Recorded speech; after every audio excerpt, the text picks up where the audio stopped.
Chapter 607. Number of followers plus devotion equals influence on the world equals the source of a god's power. Of course, this formula was not absolute. There were many gods who did not need faith to gain influence through other means.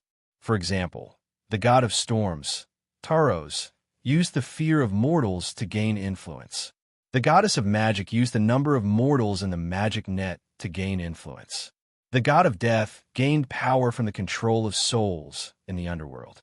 The god of justice gained power from every righteous action of mortals. However, it was undeniable that the more followers a god had, the more devout the god was. At least in the Pharaon continent and the universe it was connected to, this was the case.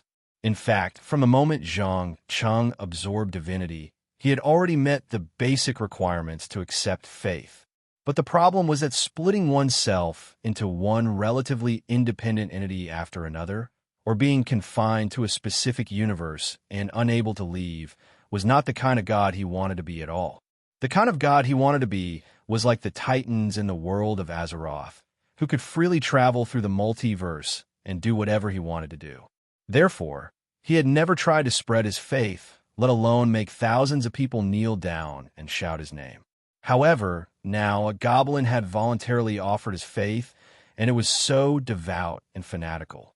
Feeling the faintly discernible line of faith that could cross any distance, Zhang Cheng could not help but smirk. He muttered to himself in a voice that only he could hear, "Interesting. Is this the foundation of a god and a belief system? Maybe I should find a chance to try it. But for now, it's better to follow the plan and upgrade the evolution potion from level 30 to level 50 as soon as possible. I believe that with all the trolls in Stranglethorn Vale as experimental subjects, I can collect perfect feedback data in a month or two at most." With the return of Booty Bay to Rivergaz's control, the originally chaotic city was quickly restored to order. With the Hot Sand Consortium's trade network throughout Azeroth, it only took a few weeks to transport a large number of precious materials necessary for research. This was especially true for the Ungoro crater's strange crystals of various colors. Some daring guys even risked their lives to retrieve a small amount of Tyrannosaurus eggs and blood. It had to be said that as long as there were enough gold coins as rewards, these green-skinned little fellows would not hesitate to risk their lives. To reward this goblin warrior for his actions, Zhang Cheng rewarded him with a total of 5,000 gold coins. At the same time, he announced that he would be purchasing the blood, young, and eggs of any creature of value at a high price, ranging from a few hundred to tens of thousands of gold coins. All of a sudden, be it the greedy goblin financial group or the adventurers who were willing to do anything for money, they all fell into a frenzy. Some of the fearless ones even targeted the dragon aspect. In just a month's time, more than 200 bottles of blue dragon blood had been transported from Perpetual Moon Town in the Winterspring Valley, although most of them were from draconians and dragon whelps. Other than that, there are also red dragon whelps captured in the wetlands and green dragon whelps and fairy dragons captured by Faraz. As expected, such a crazy action was quickly retaliated against by the WRM army and the Night Elves druids. It was said that Perpetual Moon Town was hit by a super magic spell, causing half of the buildings in the city to collapse, and more than 100 people were killed or injured. The hunting party that entered Faraz was completely annihilated, and not a single one of them managed to escape alive. For this, the Hot Sand Financial Group issued a compensation list of hundreds of thousands of gold coins. Zhang Cheng, who had the ability to turn any substance into gold, did not even haggle.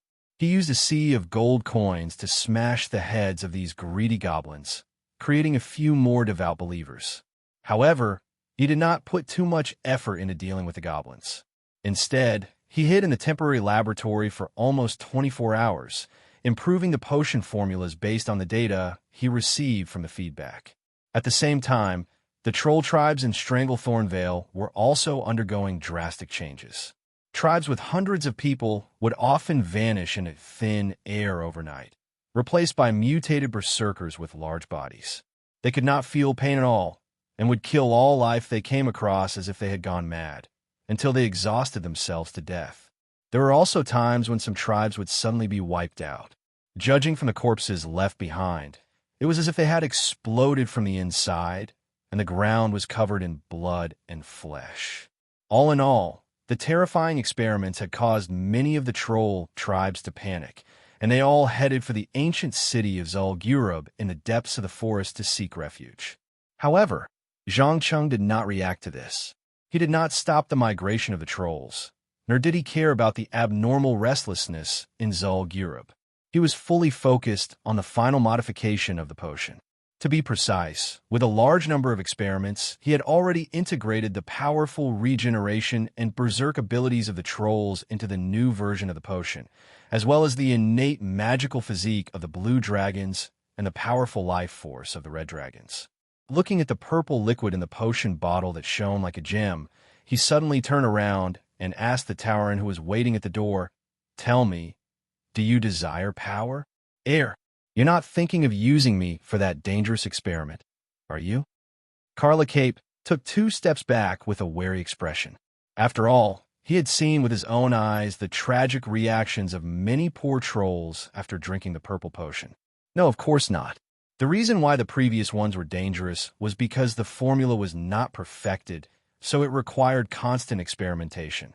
But this bottle is a stable mass-produced type. It can give you a stronger physique, the berserk and regenerative abilities of the trolls, and increase magic control and perception.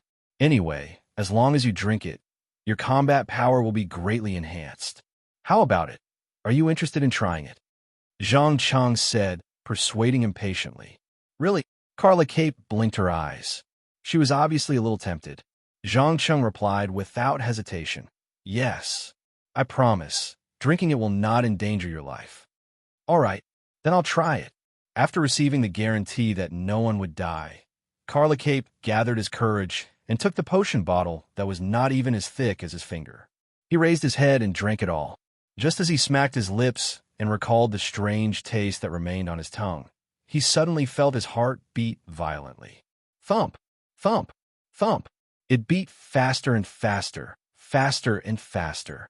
In less than 3 to 5 seconds, his strong heart was like a steam train running at full speed, surging with fiery blood. Under the surging blood, every cell in his body began to become active, just like the flower of life blooming for the last time before it withered. Chapter 608. Save me. You promised. Karla Cape struggled to raise his arms, trying to grab the young human's clothes. As a qualified Tauren warrior, he was well aware of the serious consequences if this almost crazy heartbeat continued. In a few minutes at most, all the blood vessels in his body would burst, causing terrible internal bleeding. Relax, your body is going through a series of interesting changes. To be exact, it's a transformation. The pain is only temporary. Don't worry, you won't die. At least, you won't die as quickly as you think. Zhang Cheng completely ignored Karla's pleas. He just stood there and observed carefully. In his plan, the evolution potion 5.0 was not like 1.0, 2.0, or 3.0, which were half-finished products and experimental products that were full of uncertainty and danger. Instead, it was a stability-enhancing potion that could be used in a wide range of applications. Even if a normal person drank it, they would quickly gain a strong physique or casting talent. It was a magic potion that could be mass-produced in a short period of time. Of course, in addition to this, the mortality rate had to be strictly controlled to below 5%. Otherwise, it would lead to excessive waste of resources. Save me. Karla Cape's consciousness began to become a little blurry. He kept growling intermittently. After a while, he began to convulse and fell into a temporary state of shock.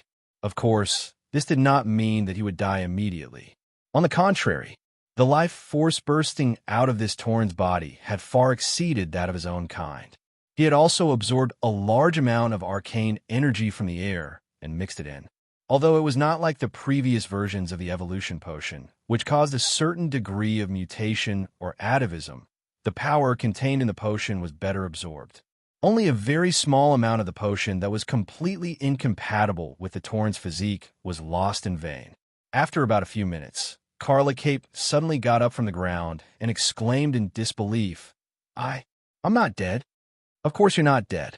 Now show me what kind of power you've obtained. Zhang Cheng stroked his chin and suggested with great interest. There was no doubt that after killing tens of thousands of trolls, he had found the safety valve that Azeroth's humanoid species could withstand. Normally, unless he encountered an extremely weak individual, he would not easily kill them. I can feel that my strength has increased slightly. My control over rage has also improved. I can even control my heart to beat faster for a short period of time, allowing my muscles to gain more explosive power. Carla Cape spoke with an uncertain tone as he stretched his body. From a surprise that flashed through his eyes, it wasn't hard to tell that he was very satisfied with his change. After all, a profession like a warrior required arduous and long periods of training in order to make substantial improvements. When they reached a bottleneck, many experienced warriors had no choice but to risk their lives to challenge powerful enemies and monsters. Through the intense stimulation of brushing past death again and again, they gained experience and enlightenment. But now, just one bottle of potion was enough to increase the strength of a Tauren warrior to a considerable extent. It was as easy as pie falling from the heavens. However, Zhang Cheng was obviously not satisfied with this answer. He frowned and muttered to himself, "Only this much? No. The batch of test subjects from 3 days ago was clearly much better than this. Here, use a dagger to cut your finger. If I'm not wrong, since you've obtained the Troll's Berserk ability, you should have also obtained their regeneration ability. Well, I hope you're right. In any case, a small cut wasn't a big deal." Carla Cape didn't dwell on it too much. He immediately picked up the dagger and made a shallow cut on his palm. Just as the blood was about to flow out of the wound, the cells on the surface of the wound suddenly began to secrete a colorless and transparent viscous liquid. In less than 3 to 5 seconds, the wound was glued back together. Although it wasn't completely healed, at least it wouldn't continue to bleed.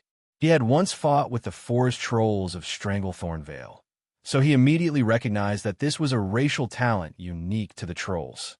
Unless they were awakened by fire, the injured troll warrior would get up from the ground in a matter of minutes to half an hour and continue attacking the enemy. This was also why the Blackwater pirates could only hide in Booty Bay, a place that was easy to defend but hard to attack, even though their technology and equipment were far superior to the original troll tribe. With the current manpower situation of the Hot Sand Consortium, there was no way they could cope with this endless war of attrition. Sure enough, it's just as I expected. Next, let's test your magic talent. Zhang Cheng's eyes flashed with a terrifying fanaticism. He raised his hand and whispered a shaky spell. Instantly, Carla Cape felt a never-before-seen energy gush out of his body. In just a few seconds, the violet energy that symbolized the power of arcane magic revolved around him and gradually formed a simple magic circuit on the surface of his skin. Without a doubt, this was the mark of a mage apprentice and a mage. The first Tauren mage in the history of Azeroth. Mother Earth, you've really played a big joke on me. Carla Cape opened his mouth in shock, and his thoughts suddenly fell into an unprecedented chaos. There was no way to not be confused. Even though he had left his tribe for many years, he had never heard of any of his compatriots being favored by arcane magic and becoming an arcane magic user. After all, the Taurens could make excellent hunters, strong warriors, druids who protected nature, and shamans who embarked on the path of the elements. But they could never be qualified mages. Ha! Unbelievable. Carla Cape, I have to admit that you are definitely an extraordinary Tauren. Your intelligence, your cunning, and your unique talent in arcane magic. How about it? Are you interested in learning magic from me? I'm looking forward to becoming the mentor of the first Tauren mage. Perhaps one day you can bring the legacy of mages back to Thundercliff and become an important figure in Tauren history. Obviously, the appearance of the Tauren mage made Zhang Cheng slightly excited. In the original history, the Taurens had always been insulated from arcane magic, even when the orcs had mages. Are you sure this isn't a joke?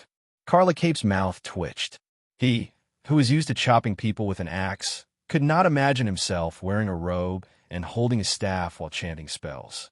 Compared to that, he felt that he should be better at using a heavy staff to beat the brains out of his enemies. No, why would I joke?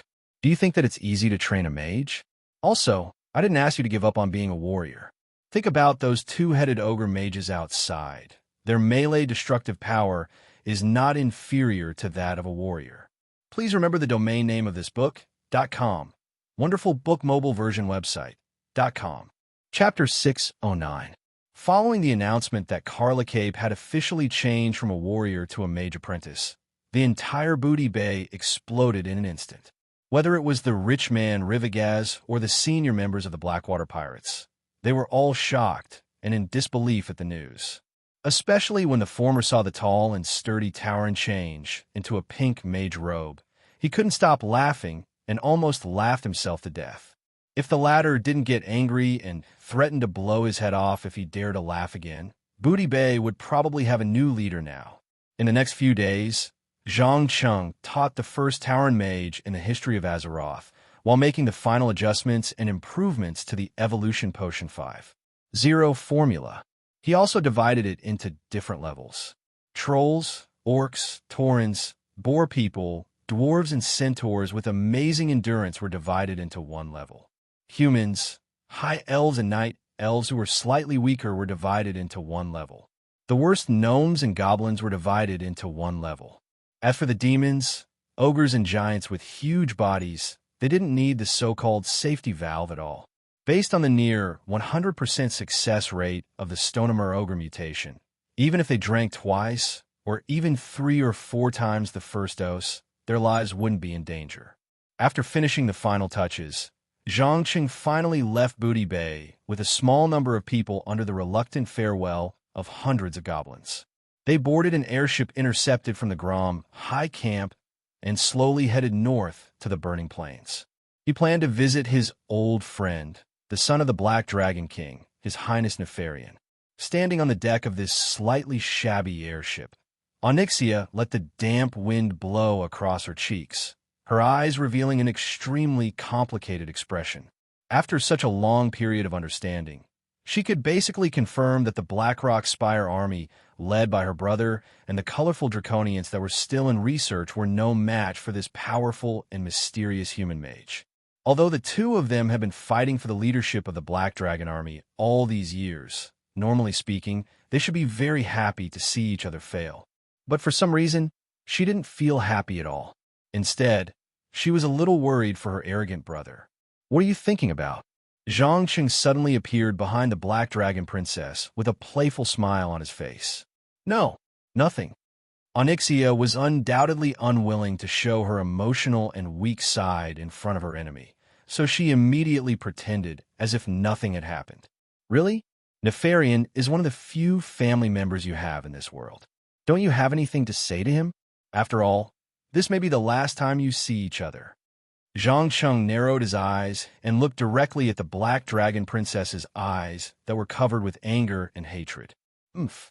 Do you think you can kill my brother with just these few people?"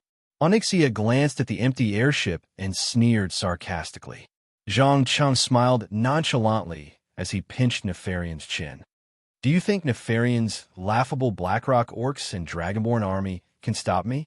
No, my dear princess. There is no need for so many people. I alone am enough. Do you know? I actually didn't quite understand why Gul'dan, the most powerful warlock in the world, submitted to Orgrim Doomhammer for such a long time. After all, Orgrim is only a warrior. No matter how powerful he is, he only relies on the strength of his muscles, and there is a limit to this kind of strength. If he was really as invincible as many people described him to be, and could take the lives of thousands of people with just a wave of his hand, why didn't he kill the other party? Why didn't he get rid of all the orc chieftains who didn't obey his will, and use his strength to suppress the entire orc race? The answer is obvious. Either he doesn't have that kind of strength, or the narrow way of thinking of the orcs limited his understanding of his own strength and caused him to seriously lack confidence. He didn't have the courage to use his strength to subdue the entire orc race. But I am different. I have a very clear understanding of my own strength. I understand the internal structure of every spell. I know what kind of effect it will cause, and I know how to shape the magic energy into what I want it to be. Trust me, erasing the Blackrock Pagoda from this world isn't too difficult for me. As long as I want to, I can even directly push the entire world into the abyss of destruction without paying any price. Even the so-called Guardians of Time, the Bronze Dragon Army, can't do anything about it. Moreover, after the last alliance, I left a small gift for Nefarian, an embryo from chaos. At this point, Zhang Cheng's mouth curved into a beautiful arc, and his eyes revealed undisguised darkness and evil. Demon, you are the real demon. Onyxia took 2 steps back in fear.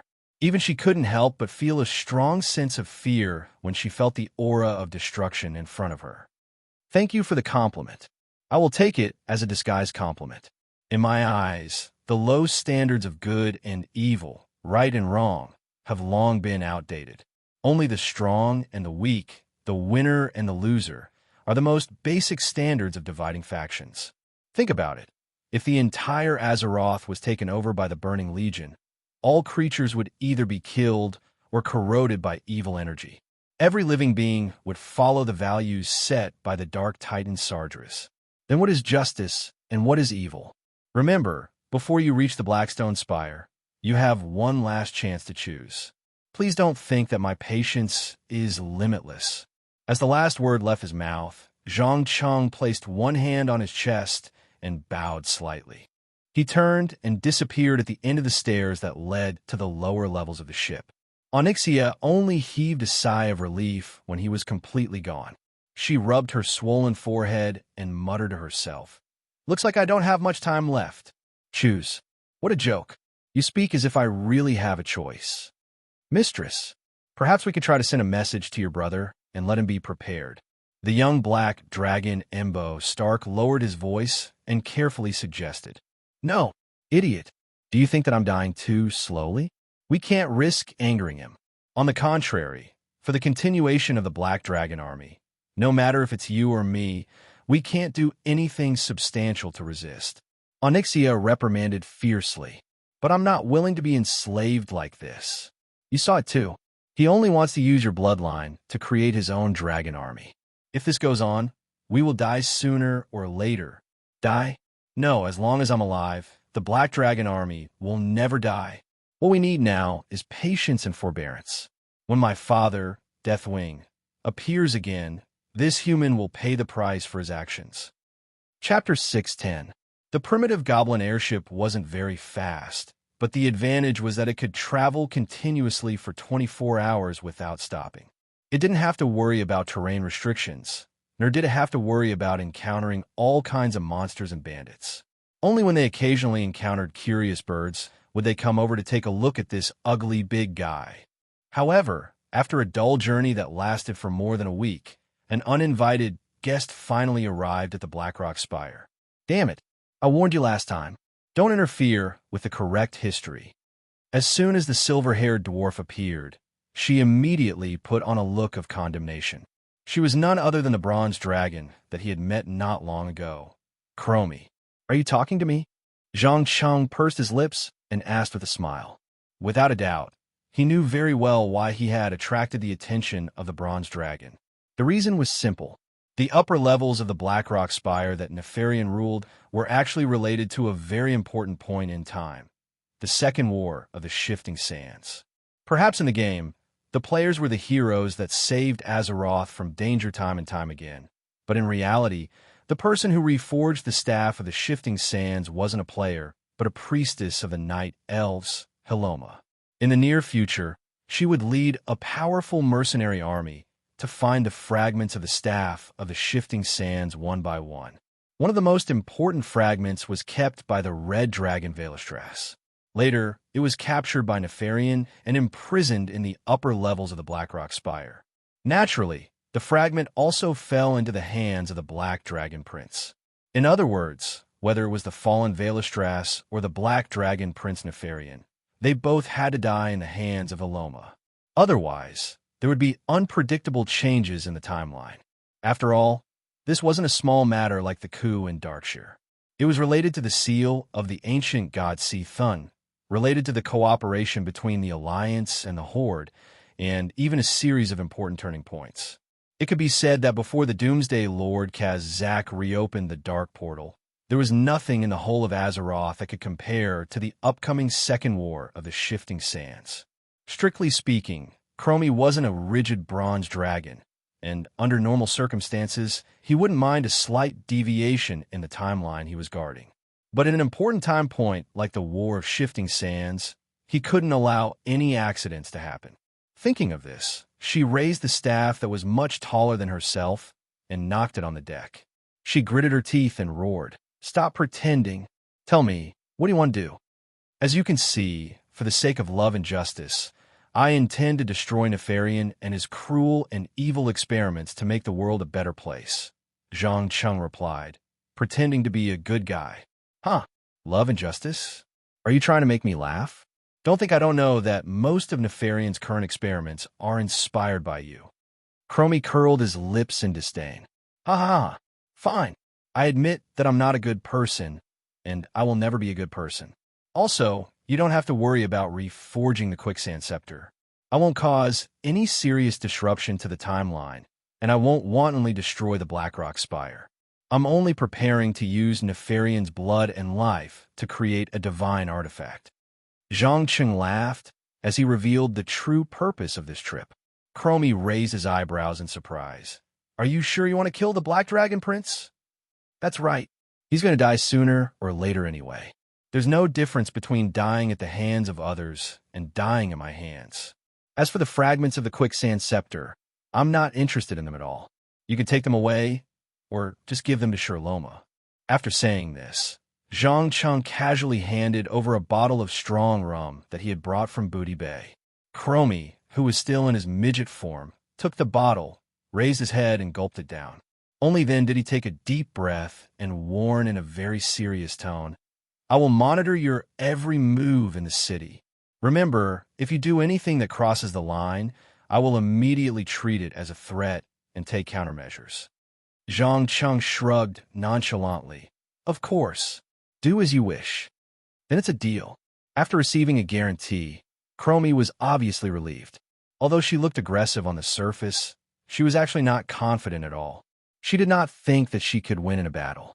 After all, the time surrounding Zhang Chung was not a part of Azeroth's timeline. Thus, the Bronze Dragon's most powerful ability to control and distort time was completely useless. Just a few seconds after Chromie relaxed, the Black Dragon Princess walked out from the bottom of the cabin. She was extremely surprised. A bronze dragon? Onyxia, why are you here? Chromie seemed to have realized something and could not help but shiver. She scratched her head crazily. Oh, no, you're simply crazy. Relax. Our princess has already completed her historical mission, so the next part is not necessary. Zhang Chung tried to defend himself. However, Chromie obviously did not think so. She waved her little fist and retorted, No. She should have died at the hands of Varian Wrynn. Only then can the two kings of Stormwind be reunited as one again. But that's not important, is it? In fact, as long as you kill either of Varian's split personalities in front of them, there will be a similar effect. As for the kidnapped Prince Anduin, I have already sent him to Theramore and handed him over to Jaina. At this point, Zhang Cheng's eyes shone with a meaningful light. As he gained more knowledge and power, he was no longer satisfied with being an invisible passerby. He wanted to participate in a limited amount of things. No wonder. I was wondering why the timeline has been fluctuating recently, but it immediately returned to normal. So it's because of you. Chromie had a look of realization on her face. Damn it. Can any of you tell me what's going on? Why did I die at the hands of Varian Wrynn? Onyxia, who had been listening at the side for a long time, could not help but ask. Stupid black dragon, don't you know your tragic fate? Chromie sneered sarcastically. Due to the terrible disaster caused by Deathwing's betrayal, none of the guardians of the other four dragons would have a good attitude towards his descendants. To be exact, they were already restraining themselves by not fighting to the death immediately. Do you want to die? Onyxia's eyes suddenly turned into the vertical pupils of a beast. Cough. Two beautiful ladies, please stay calm. I don't want to see this poor airship fall from the sky. Seeing that the two female dragons were about to fight, Zhang Cheng hurriedly coughed and reminded them. Please remember the domain name of this book.com. Wonderful book mobile version website.com. Chapter 611. Oomph. The dwarf Chromie raised his chin proudly, his eyes full of contempt and disdain. Onyxia's face was gloomy as she suppressed her anger and said in a low voice, I need an answer. What is fate all about? Will I die at the hands of Varian Rin in the future? I believe you know that the bronze dragons were given the power to control time by the Titans a long time ago. So even a young dragon has the ability to travel between the past, present, and future. Your fate in the future is to be killed by Varian Rin and become a great human king. Of course, this is not the most tragic part. The most tragic thing was that not long after you and your brother died, Deathwing would resurrect you and give you Nefarian's consciousness. You would only be treated as a puppet and cannon fodder without any consciousness. Zhang Cheng did not try to hide anything and told her about the tragic end of the princess of the Black Dragon. But it was no wonder. After all, Nefarian was one of Azeroth's top experts in biological research, especially in the area of dragon bloodlines. It wasn't surprising that Deathwing needed his brilliant mind. But what about Onyxia? She was just a failure who only knew how to play tricks and was seen through in the end. In terms of importance, she was not worthy of being mentioned in the same breath as Nefarian. If he was Deathwing, he would not be willing to waste too much time and energy on such a piece of trash. How is this possible? You're lying. Onyxia obviously could not accept her tragic fate and became very agitated. No, he's not lying. Although I don't know how he can predict the future, at least in this timeline, you, your brother, and your father have all failed in the end. Chromie didn't know what he was thinking, but he took the initiative to speak up to help.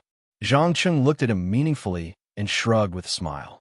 He said to the princess of the Black Dragon, See, actually, in a way, I am changing your fate and future. Think about it. If it wasn't for me, your head might have been chopped off and hung at the gate of Stormwind City. So please don't resist and try to change your way of thinking. Maybe we can reach an agreement that will benefit both of us. Who are you?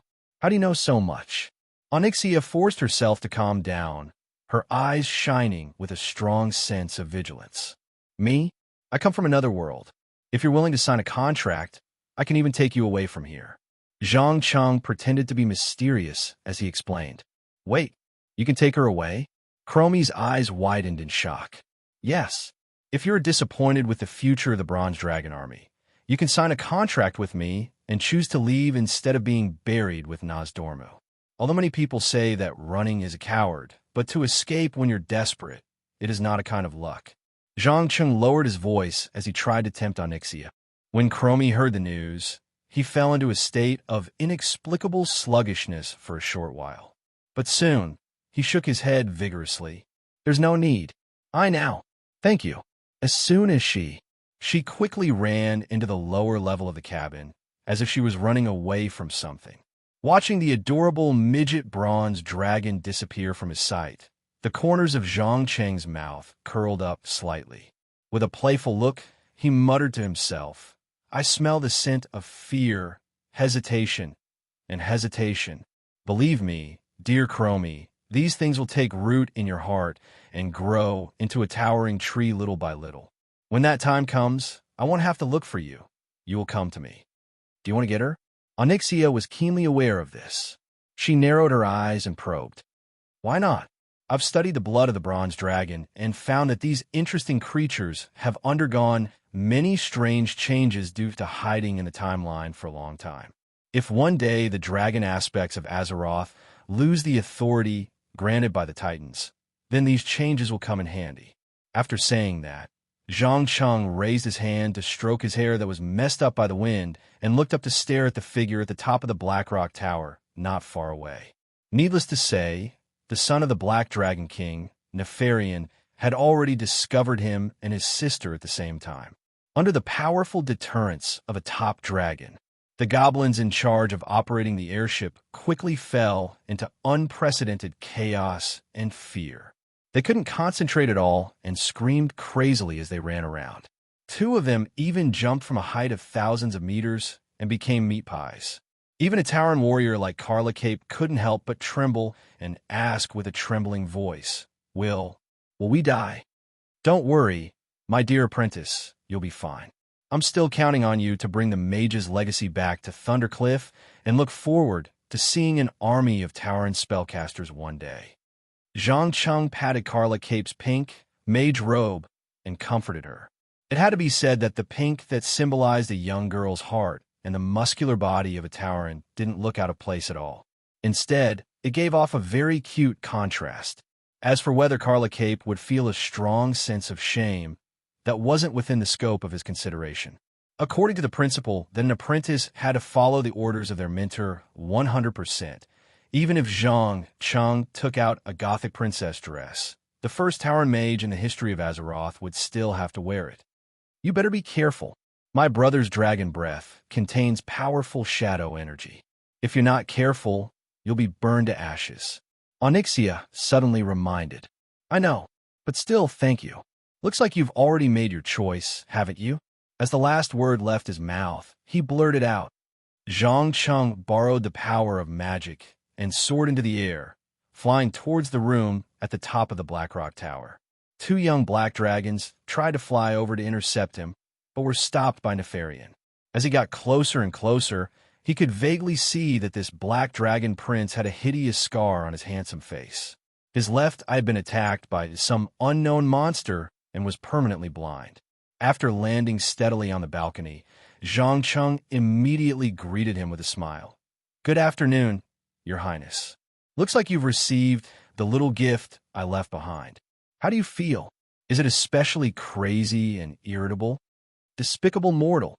You seem to have a lot of guts. You actually dare to appear in front of me again. Guess how I'll deal with you today? Nefarian laughed sinisterly as he clenched his fists. Sorry, I don't have time to play guessing games with you. If you don't mind, can you let me see what the Chaos Egg is bred? I'm really curious. How did it destroy one of your eyes? Chapter 612. Let me guess. You've created something you don't even understand, right? The scar on Nefarian's face twitched violently as a mocking smile appeared on his face. Chaos means that everything is possible. It means infinity. No one can truly understand chaos. No matter if it's you or me, Zhang Cheng replied expressionlessly. He could clearly feel that the rage in the Black Dragon Prince's heart was rising rapidly, and he could suddenly attack at any time. But before that, he still wanted to see what the egg of chaos had hatched. Pushing things that you can't understand and control to the gods or demons.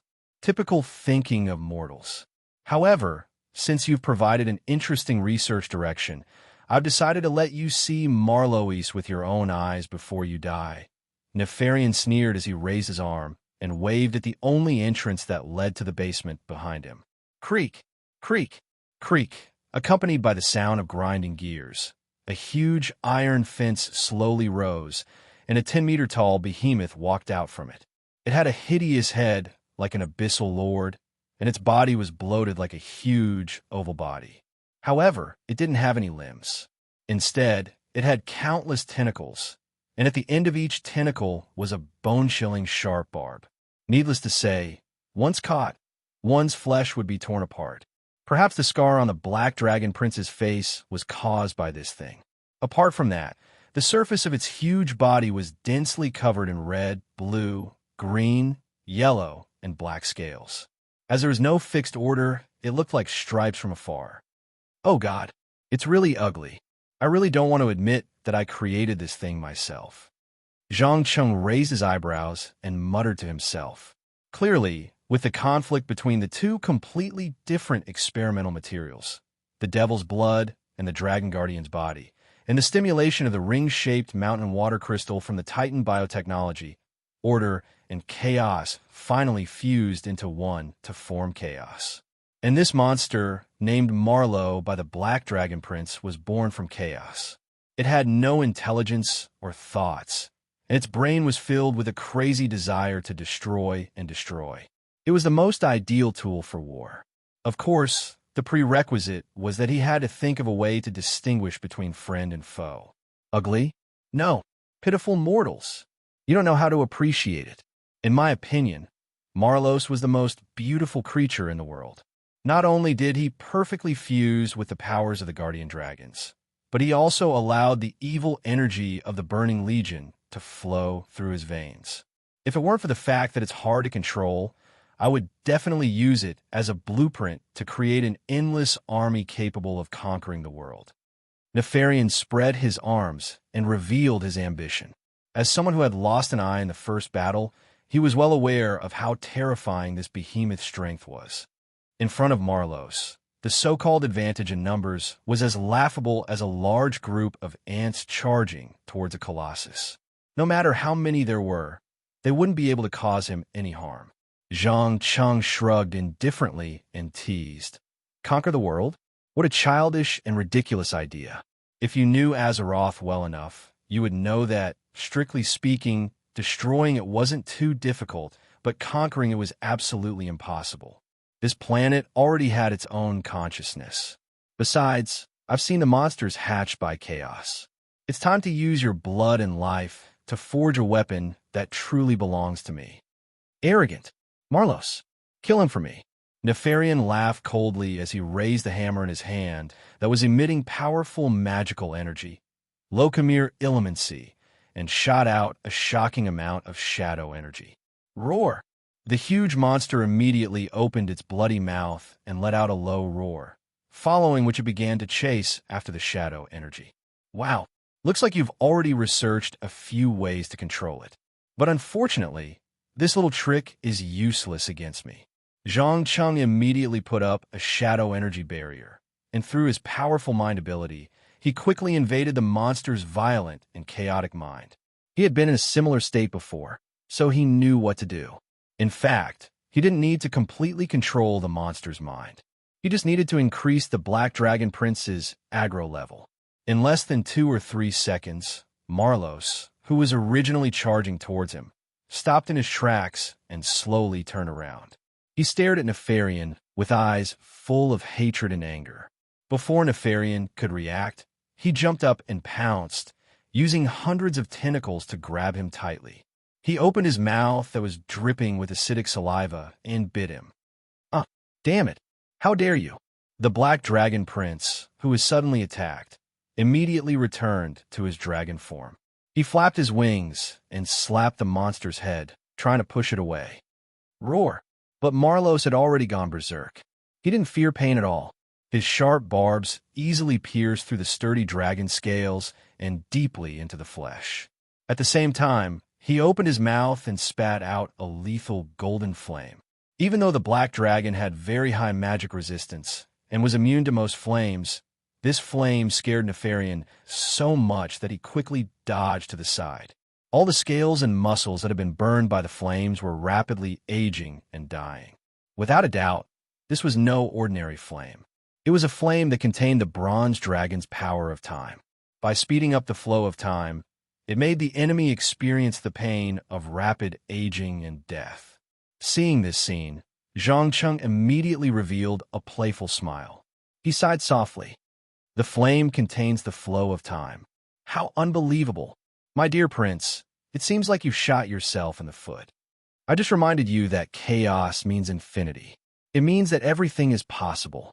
No one can truly control chaos, not even the Titans. Shut up. I'll kill you. I'll extract your soul and torture it for 10,000 years. The furious Nefarian spat out lethal shadow flames as he struggled to move to the balcony railing on the top floor of the Blackstone Tower. He planned to call for the young black dragon in the sky outside the tower for help. Ha ha ha, I'm sorry, but I'm afraid you won't have such a chance. Zhang Cheng laughed as he took out a stick that was about 2 fingers thick and shone with a dazzling magical light. It was so powerful that it started to absorb the surrounding magical energy as soon as it was taken out, forming a huge magical whirlpool. There was no doubt that this was no ordinary stick. It was the core of Misra made with the ancient netheril technology of the Faerun continent. It was a special device that could continuously absorb energy from the most primitive magic. Chapter 613. It was clear that this improved version of the Misra's core was created by Zhang Cheng using the knowledge he had obtained from Elam. Although its stable energy output was not as good as the real Misra's core, which could support a huge floating city, it had the advantage of being able to carry energy of different attributes. This also meant that through it, whether it was positive energy, negative energy, evil energy, arcane spells, elemental spells, or other spells, they would all be greatly strengthened. It could even directly absorb the spells cast by the enemy, convert them into energy, and transfer them to the holder. Apart from that, as a huge energy source, it could also give the caster an effect similar to the divine weapon Focused Rainbow. Of course, its maximum limit might not be as high as the latter, but it was not to be underestimated. Most importantly, this thing was still a half-finished product. Zhang Cheng planned to use the powerful bloodline power inherited from the wings of death in the Black Dragon Prince's body to inject a soul into it, and at the same time, cast some powerful spells. Damn it! What are you trying to do? Nefarian was not like those young dragons who only knew how to fight with brute force. He had a deep understanding of shadow magic, and immediately sensed the terrifying power contained within the Misra's core. What am I trying to do? Of course, I'm going to pierce your heart. Do you know? Many people mistakenly believe that blood and scales are the most valuable parts of a dragon, but in reality, the most valuable part is the soul. As one of the most powerful species in the world, dragons were born with powerful soul energy that mortals could never hope to attain. I want to use the energy released when the soul energy is destroyed to create a powerful divine weapon, a staff that will make all spellcasters go crazy. Nefarian blurted out the last word. Zhang Cheng appeared in front of the Black Dragon Prince in a flash, raising the Misra's core that was only about 1 meter and 40 centimeters long. He aimed it at his chest where his heart was and stabbed it. Asterisk poof! Asterisk ah! With a heart-wrenching scream, Nefarian's boiling dragon blood splattered everywhere. The dragon began to roll, slap, and bite with all his might, trying to vent his pain. But regrettably, no matter how hard he struggled, he couldn't get the rod out of his body. He could only watch as the rod absorbed the mana, blood, and life force in his body. It was not just him. Even Marlos, who was entangled with her, couldn't escape the terrible fate. In just 3 to 5 minutes, the two gigantic beasts gradually withered like dead plants. It was as if their life force had been sucked dry, and they became as thin as a stick. Under the plundering absorption, the surface of the Misra core quickly formed exquisite patterns that resembled scales. Seeing this scene, Zhang Cheng immediately understood that the time had come. He took out a stone tablet engraved with countless magical runes and threw it into the air. In an instant, in less than a second, the palm-sized slate rapidly expanded to 6 meters in length and 2 meters in width. It also emitted a cold and mysterious aura.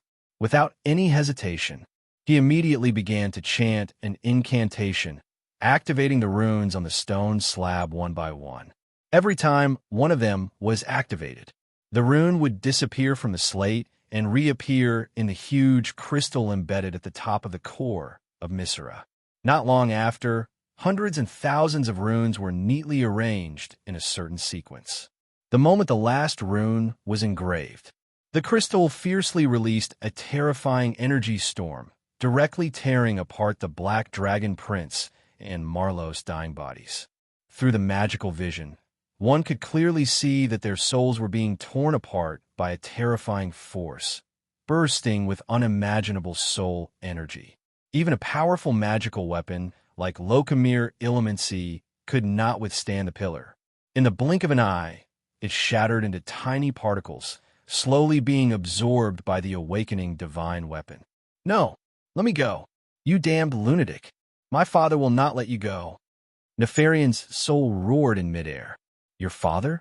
Sorry, perhaps this is a little hard to accept, but not long after, he will also become a material I use to create divine weapons. Goodbye, my dear prince. In fact, there is no personal grudge between us. Everything is for the sake of benefits. With that, Zhang Cheng raised his right hand and made a grasping motion. The next second boom, accompanied by an ear-piercing boom, Nefarian's and Marlowe's souls instantly exploded, bursting with an indescribable radiance. Unlike normal magical energy, this power produced by the soul was not a pure release of energy, but a formless vibration. Including the entire Blackrock Tower, even the dark iron dwarves and fire elementals in the Blackrock Abyss, all creatures felt an inexplicable throbbing. They could not move their bodies, and their minds were completely blank. The young dragon, soaring in the sky, directly fell from a height of a few hundred meters, breaking his neck and dying on the spot. However, Zhang Cheng, who had the psionic ability, was not affected at all. He quickly took 2 steps forward and caught the slowly falling staff. Feeling the surging power within it, the corners of his mouth curled up slightly, and he muttered to himself in a voice that only he could hear, "Pure and powerful. This is a weapon that is worthy of me. From today onwards, your name is the Supreme Authority." Wong, Wong. The crystal at the top of the staff flashed with a white ball of light, as if responding to its master. Without a doubt, it was not an inanimate object, but a divine weapon with a soul and self-awareness.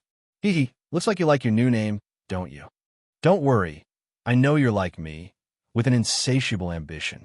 When the time is right, I'll upgrade you a second, third, and fourth time, Zhang Cheng said as he carefully examined the exquisite patterns on the surface of the staff.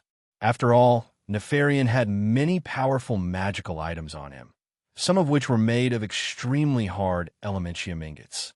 Who knew what would happen? Elementium ingots were not ordinary magical metals. Even the armor on the wings of death was made of them.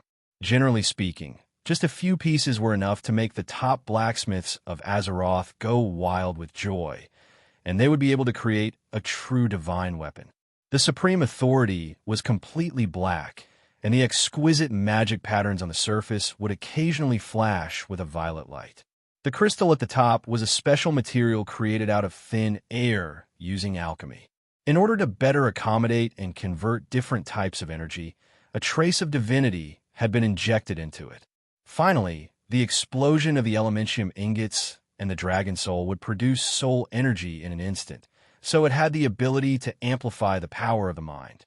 Simply put, as long as he held this staff, Zhang Cheng could increase or decrease the power of any spell, including himself and his enemies, within a radius of 100 kilometers by 100 times. He could convert any spell that did not exceed the maximum limit into energy and store it. He could also change the nature of the spell itself.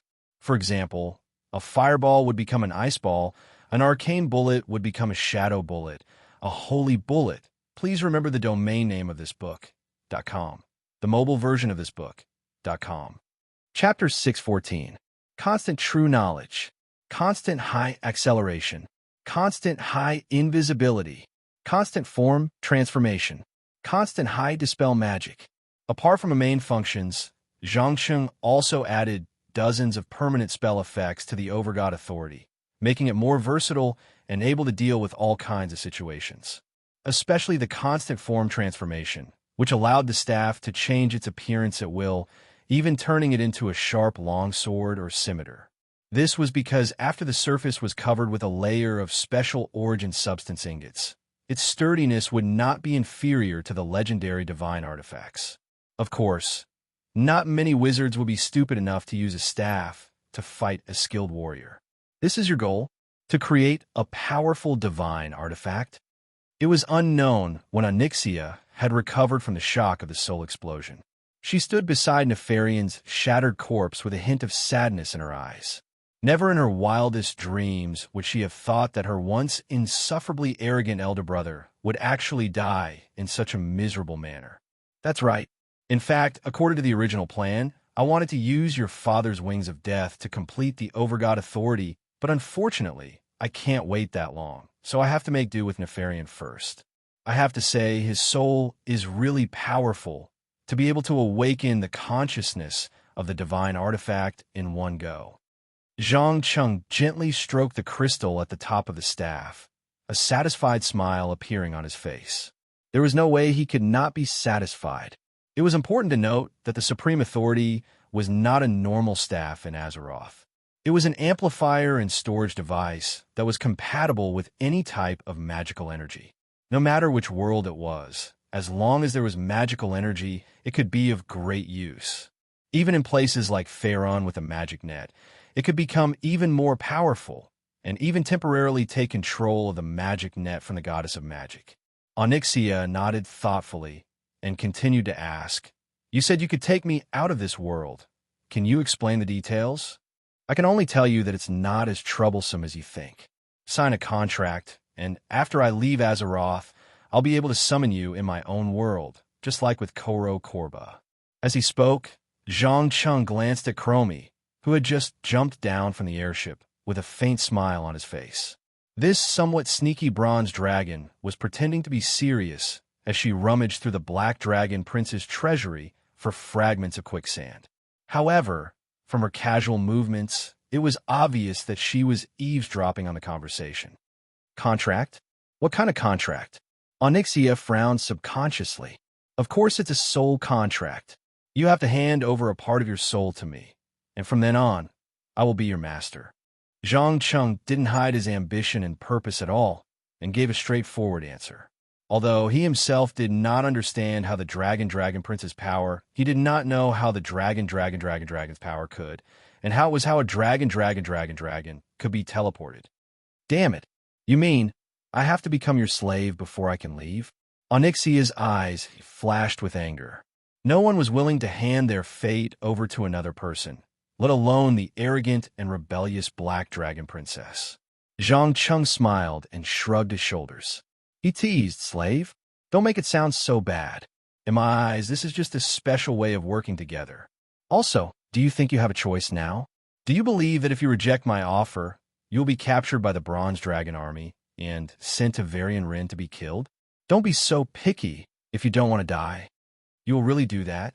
Onyxia turned around and stared at Chromie, who looked like a dwarf lowly. Chromie hesitated for a moment and immediately answered seriously. "In order to protect the correct timeline, yes, you will be sent back to your original fate." "Damn Bronze Dragon. Damn timeline. Fine, I agree to your conditions. Let's sign the contract. As long as I can get rid of this damned fate." Onyxia cursed loudly and returned to her dragon form. She crawled down in an extremely humble position. As a black dragon, she knew very well that the bronze dragons were a bunch of lunatics. These guys were cold and ruthless, and they watched everything from the sidelines. Whether it was the terrifying ancient war or the tragic massacre in Stratholme, they were unable to feel the slightest bit of emotion. Moreover, because they had been roaming the timeline for a long time, many of the bronze dragons had different degrees of schizophrenia. Therefore, the Black Dragon Princess would rather become the slave of an ambitious human mage than fall into the hands of these lunatics. "Very good. Looks like you have made the right choice. Dear Chromie, is it okay if I take her away?" Zhang Cheng could almost see the scene of his own army of dragons covering the sky. He raised his head and looked at the white-haired dwarf lowly not far away. "Yes, Onyxia is no longer an indispensable part of the timeline. But you have to promise that after she leaves, she will never appear in Azeroth again. Otherwise, I can't guarantee what will happen." Chromie's green eyes flashed with a strange light. There was a little fear and a little excitement, as if he was waiting for something to happen. Through his psionic ability, Zhang Cheng was able to detect the shallow thinking of the other party's brain. He smiled meaningfully and stepped in front of the Black Dragon Princess. He stretched out his right hand and placed it on her huge head, chanting in a low voice, "Your blood is my blood. My soul is connected to your soul. We are one and cannot be separated. In the name of life and death, I hereby declare an eternal covenant. Onyxia, tell me, do you agree?" Instantly, an indescribable power poured into the Black Dragon Princess body. She couldn't help but tremble slightly, and immediately responded without thinking, "I do." As the last word was blurted out, a hollow circular golden rune suddenly appeared on Onyxia's forehead and disappeared in less than a second. But she knew that her soul had been firmly locked by some powerful force, and she couldn't regenerate even the slightest thought of resistance. At the same time, the same rune appeared on Zhang Cheng's palm. There was no doubt that the Dragon Covenant had been signed. From now on, he could summon the Black Dragon Princess to his side anywhere and mate with Kulo Kelba to create a huge dragon army. However, the premise was that the newborn hybrid dragons would grow as fast as their father, otherwise this army might take hundreds of years to form. Chapter 6:15. Chromie sensed a majestic power from the golden symbol that flashed for a moment. It contained a series of supreme powers that only the Titans were qualified to control, including order, creation, life, time, space, soul, and so on. In order to confirm her guess, she suddenly flashed closer and asked in a low voice, "Are you serving a Titan?" "Titan?" Zhang Cheng froze for a moment, then shook his head gently. "Sorry, I'm not sure who I'm serving, but she calls herself the Creator and is the first consciousness on the planet to awaken. She should be similar to the Titans you're talking about." "I see." A thoughtful expression appeared on Chromie's face, as if she had understood something. But after a few seconds, she could not wait to ask again. "Where are you going next? What are you going to do?" "Haha, trust me, you don't want to know." Zhang Cheng narrowed his eyes and looked in the direction of the cursed land in the south, and a green light that symbolized evil energy flashed in his pupils. Obviously, his next stop was the home of the orcs, Draenor. And to get there was an obstacle that could not be bypassed, and that was the dark portal that stood in the middle of the cursed land. Right now, there were only two people in the whole of Azeroth who could reopen the dark portal. One of them was the last guardian, Medivh, and the other was the wielder of the Dragon King's Warblade, the most loyal follower of the Dark Titan Sargeras, Doomsday Lord Karzak. "You're not going to destroy the timeline that I manage again, are you?" Chromie heard this sentence and opened her eyes wide in alarm. "Ha! No. How could I? I promise, this time I won't cause any damage to the timeline. In fact, I'm about to leave Azeroth." Zhang Cheng laughed and spread his hands to show his innocence.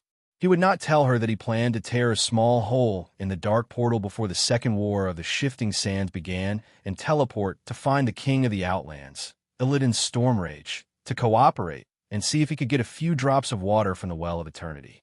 "You swear?" Chromie obviously didn't quite believe it. If it had been someone else, the Bronze Dragon would have been able to use its innate power to detect problems in advance. However, Zhang Cheng was an outsider. His past and future were not in the timeline of Azeroth. Once he caused irreparable damage, it meant that it could only be repaired bit by bit, and it could not be corrected at the root. "Of course, I swear." Zhang Cheng pretended to be serious and gave his promise. In any case, there were still many things he desired in Azeroth. Unless he had no other choice, he would not easily destroy the history that he was familiar with, nor would he make an enemy out of a powerful force like the Bronze Dragon that ran through countless timelines. "Very good. I'll believe you this once. Please remember your oath."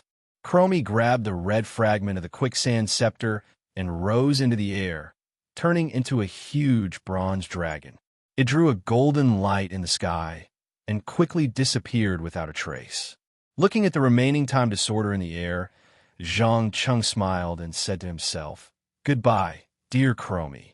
I hope that the next time we meet, you will make the same choice as Onyxia." As soon as he finished speaking, he turned around and jumped onto the airship. He kicked the goblin who was still in a daze and shouted, "Idiot! Wake up! Turn around immediately. Our next destination is the Cursed Lands." "Cursed? Cursed Lands?" The goblin suddenly jumped up. He shook his head desperately. "No, I will never go there. There are only demons in that damned place. My cousin once tried to get some valuable things from that place, but he never came back after he went there." Respected mentor, I also don't think it's a wise choice to go to the Cursed Lands.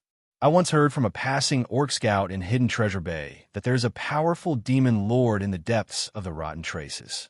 Anyone who tries to get close will be mercilessly torn to pieces. Carla Cape also echoed, "Shut up. I know the situation in the Cursed Lands better than any of you. Don't worry, you don't need to enter the core area. I will personally talk to the Doomsday Lord Karzak." Zhang Cheng did not talk nonsense. He directly used his psionic ability to invade the goblin captain's mind and forced him to obey his will. Very quickly, the entire airship turned around and headed towards the southeast. Onyxia, who had long since returned to her human form, stood on the deck and asked in an uncertain tone, "I have changed my destiny, right?" "Yes, you have changed your destiny. From now on, we are on the same boat." Zhang Chun gave an affirmative answer with a smile. "Oomph. Don't make it sound so nice. I know very well that you are just treating me as a breeding machine. But it doesn't matter. A breeding machine is at least better than cannon fodder. At least I have a high value and will not be abandoned." The Black Dragon Princess lowered her head and stroked her protruding belly. After a long period of gestation, she would soon give birth to a large number of dragon eggs. It had to be said that compared to the dragons in Faerun who only gave birth to 2 or 3 dragon eggs, the dragons in Azeroth were quite productive. Not to mention the heroic mother, like the Red Dragon Queen Alexstrasza, who could give birth to an entire race. Onyxia alone could give birth to dozens or even hundreds of eggs at once. In 2 or 3 years, she could hatch thousands of black dragon hatchlings. No, my dear princess, you are much more important than you think. Do you know? The powerful bloodline of the Black Dragon King flows in your body, but most of it is still in a state of hibernation. I have some ways to wake it up. Did you see Ku Luo Kelba? When he was born, he was much weaker than you. He even acted like an animal and didn't know how to think. I was the one who made him evolve and become what he is now. In order to restore the Black Dragon Princess confidence, Zhang Chun deliberately revealed some of the power and skills he had in his hands. In fact, as long as he was willing, he could extract a bit of divinity and inject it into her body at any time, allowing her to evolve and transform. But before that, Onyxia had to make a corresponding contribution. As the saying went, the easier it was to obtain something, the less it would be cherished. This had nothing to do with the value of the thing itself, but a kind of subconscious psychological feedback. But if something was obtained through hardship, no matter how cheap it was, it would be firmly imprinted in the depths of one's mind and would never be forgotten. Just like that, the dilapidated goblin Zeppelin wobbled across the scorching burning plains and entered a crimson cursed land within a few days. Please remember the domain name of this book.com. Wonderful book mobile version website.com. Chapter 616. The Rotten Scars was located in the southwest of the Cursed Land and was less than 2 days away from the Dark Portal. The place was filled with the chilling aura of death and filth. Even the red ground had turned into a dark gray. Anyone who got close could feel the power of shadow and dark energy raging. Even the brave Alliance soldiers in the Overwatch Citadel would not easily get close to this place. The reason was simple. The Rotten Scars was not only polluted, but there were also remnants of the Burning Legion's failed second invasion of Azeroth. As long as one passed through the boundary between red and gray, they would immediately discover tens of thousands of Dreadlords, Doomguards, and Hellhounds. The commander of this legion was the most loyal commander of the Dark Titan, Kazak, and his adjutant, Krull. Of course, compared to the irritable Abyss Lord and the sinister and cunning Fear Demon King, the Doomsday Lord, who had once followed the Titans, was undoubtedly very calm. He had an outstanding strategic and tactical mind and would never rush forward to fight the enemy to the death. In fact, after 5 years of silence, Kazak had been patiently waiting for Kill Jaden's instructions while secretly collecting the fragments of the Dragon King's Warblade. But just a few weeks ago, the famous Deceiver suddenly issued a strange order, which was to reopen the Dark Portal and integrate all the demon forces in Draenor to attack the traitor Illidan who had occupied the Dark Temple. The last time he received the order, he allowed this demon hunter and a large number of his subordinates to go to the Outlands. But doubts were doubts. The Doom Lord who advocated order and obedience decided to follow Kill Jaden's instructions and began to search for items with powerful magic power, preparing to open the Dark Portal to the Outlands. However, this was obviously not easy, especially when the demons of Azeroth were all shouting at them. In fact, in just a few days, nearly a third of the 10 spies sent out had died. After all, his subordinate, Nasrezum, was not a powerful dreadlord like Tichondrius. Even if he encountered a small group of elite patrolling soldiers, he could be killed, so there was no better way than to wait patiently. Just as Kazak stood up and was about to drag his huge body to inspect the situation around the rotten scars, a huge fell fireball suddenly streaked across the sky and hit the ground not far away. Boom! Accompanied by deafening sounds and vibrations, the two hellhounds that could not dodge in time were smashed into meat patties on the spot. Many Doomguard were burned by the flames that splashed out. A violet-skinned Erita warlock slowly stood up from the terrifying, evil flames. Marasa, Kazak immediately recognized the identity of the newcomer with a single glance. That's right, it's me, the powerful Doomsday Lord. The warlock Erita placed one hand on his chest and bowed slightly to show his respect.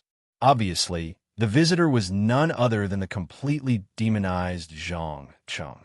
It had to be said that as the spell-casting genius on planet Argus and the nominal apprentice of the deceiver Kill Jaden, Malosha's reputation in the Burning Legion was resounding. Especially in the spellcaster camp, there were no more than 20 people who held a higher position than him. Didn't you go missing? Why did you suddenly appear here? Kazak asked as he gently flapped his huge wings. With a smile on his face, Zhang Chung calmly explained. Missing? No, I just spent some time to retrieve what originally belonged to me. As he spoke, he took out the Dreamy Eye's skull from his pocket. I see. Kazak glanced at the imprisoned soul in the skull, and a trace of understanding appeared in his eyes. In fact, due to Prophet Velen's betrayal, many Erita demons in the Burning Legion developed an indescribable hatred and enmity. It was as if their originally complete souls were being torn apart alive. Even Kill Jaden and Arkaran, who were above tens of thousands of people, were no exception. As long as there was a chance to kill their former compatriots with their own hands, no one in Erita would easily let it go, especially their close relatives, friends, and loved ones. In the eyes of the high-level demons of the Burning Legion, these were not considered secrets at all. The cunning Dreadlord would even use them to achieve some unspeakable goals. After figuring this out, the Doomsday Lord asked, Then tell me, Marasa, are you ready to serve the Legion again? Of course. It's my honor to serve the Great Legion. That's the reason why I'm here today. Zhang Chung bowed again. Through spying on the souls of Erita warlocks, he had more or less figured out the internal hierarchy of the Burning Legion. Simply put, this was the most powerful armed force in the universe of Azeroth. The internal structure of the organization was quite chaotic. Usually, whoever had the biggest fist had the highest status, and there were endless infighting between each other. Although sometimes the people of Erita would receive some special treatment. In front of the powerful demon lords who stood at the peak of power, they still had to remain humble. It must be known that Kazak's position in the Legion was second only to Arkaran, the Polluter, and Kill Jaden, the Deceiver. Even if the number one Dreadlord came, he would have to obediently bow down to show his obedience. Oh, you also received the same order? A trace of surprise appeared on Kazak's ferocious face. Yes, I need to pass through the door of darkness immediately. Zhang Chung expressed his intentions without thinking. When the Doomsday Lord heard this, he immediately shook his head. Sorry, I don't have the ability to open the door of darkness for the time being, at least not until I find an item with powerful magic power. No, you don't understand what I mean. I don't need a stable portal for the army to enter and exit. I just need to tear a small crack. Zhang Chung explained in a low voice. I see. You want to get the specific coordinates of the connection point from me. I can give it to you, but you have to promise to help me activate the entire door of darkness from the other side after arriving in Draenor. It shouldn't be difficult for a powerful warlock like you to do this, right? Kazak cracked the corners of his mouth and proposed an exchange. No problem. I promise that as long as I gather enough people, I will immediately activate the door of darkness and let Illidan taste the consequences of betraying the Legion. After saying that, Zhang Chung took the information of the connection point of the door of darkness from the Doomsday Lord and turned around to cast a teleportation spell and disappeared. Kazak was completely unaware that he had been deceived. The so-called Malasa was not a demon of Erita at all, but a human in disguise. His sleeping soul was constantly being weakened, and it would not be long before it completely disappeared. Please remember the domain name of this book.com. Wonderful Book Mobile Version Website.com. Chapter 617. After successfully deceiving Kazakh, Zhang Qing quickly returned to the airship and headed straight for the dark portal at the southeast end of the Cursed Land. Although there were still many demons in this area, they could not be compared to the demon army in the Decay Scar. After a short period of indiscriminate magic bombardment, 70% of these unlucky demons were dead, and their souls were all imprisoned in the Book of Commanding Demonic Tome. As for the rest, of course, they had all fled without a trace. Although the demons were violent and fierce, they were not fools. They knew how to retreat when faced with an undefeatable enemy to preserve their strength. Kuluo Kaba even transformed into his dragon form, constantly grabbing the demons that were trying to escape and throwing them down to their deaths, taking pleasure in doing so. Regardless, he was still a very young dragon. His mental age was like that of a teenager in a rebellious period. He was very keen on destruction, killing, and pranking. Zhang Cheng did not care about these small details.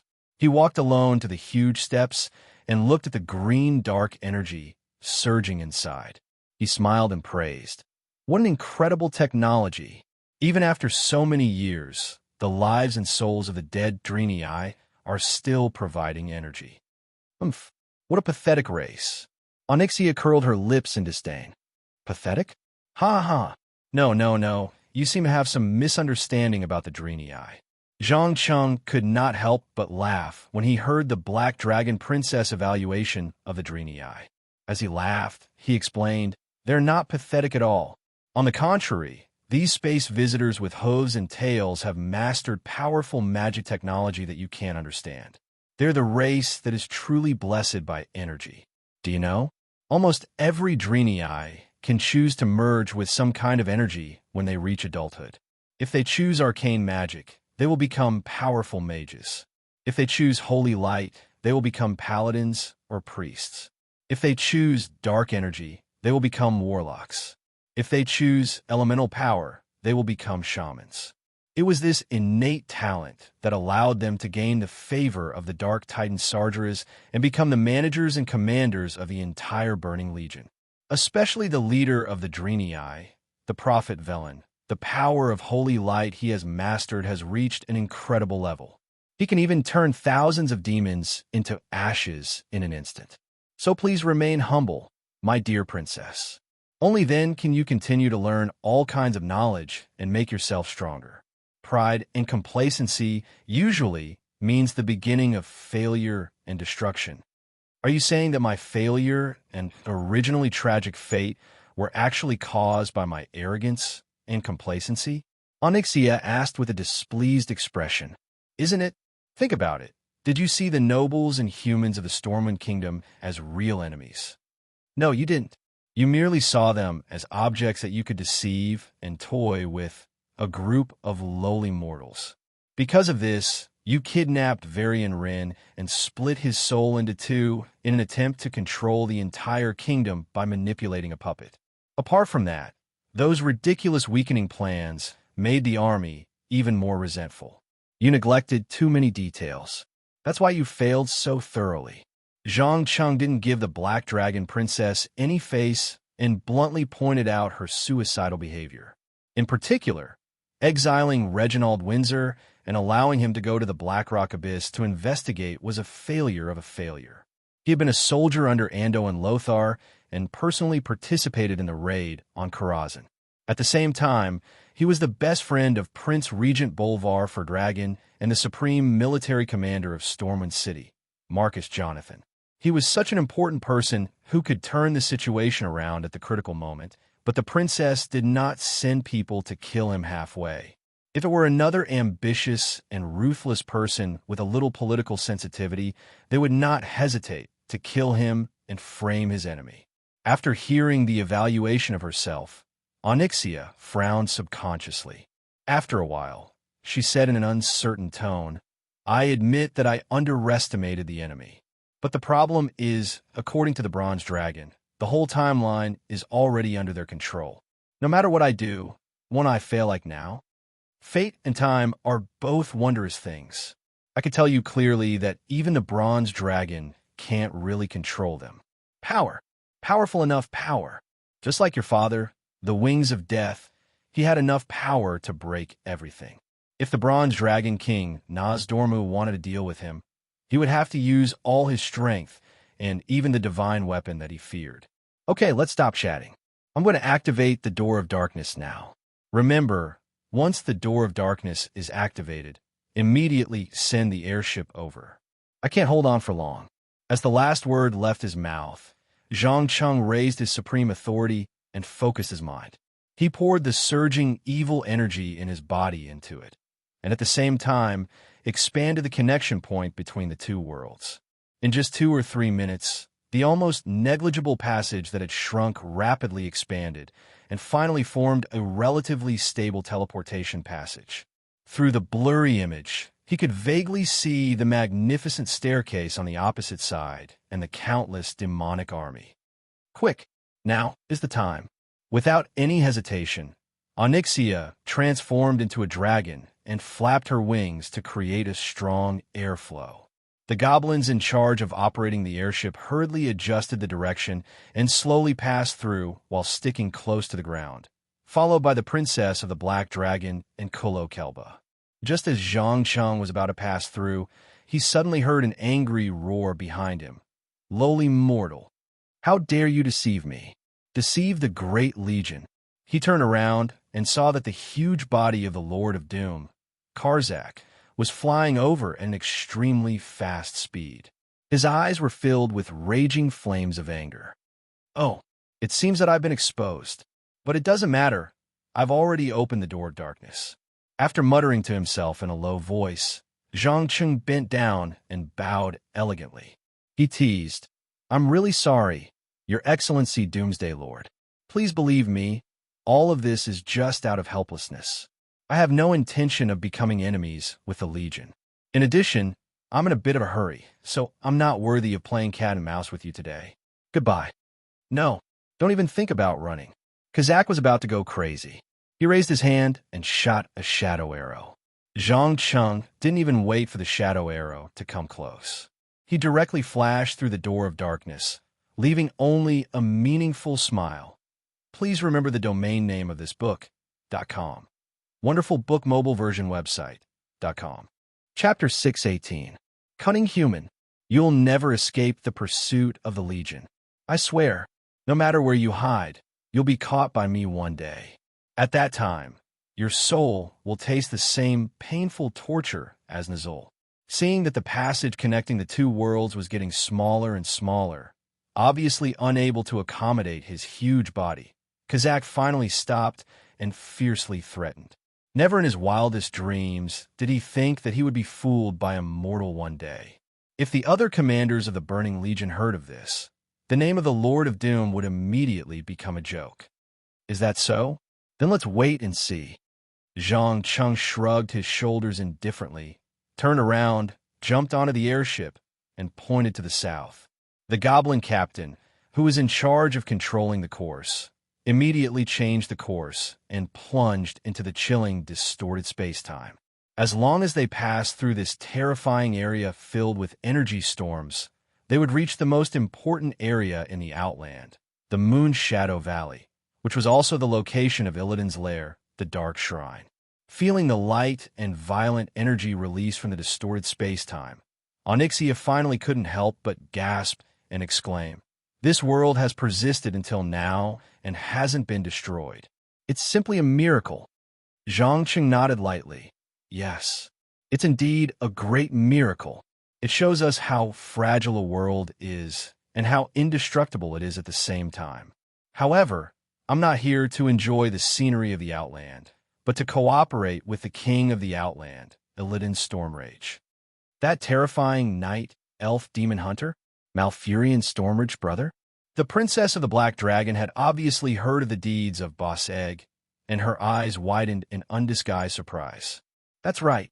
Perhaps in the eyes of the children of the stars who boast of following the way of nature, Illidan is just a madman who abuses arcane and evil powers, a true demon. But in fact, he was not only an intelligent mage, but also a powerful warlock.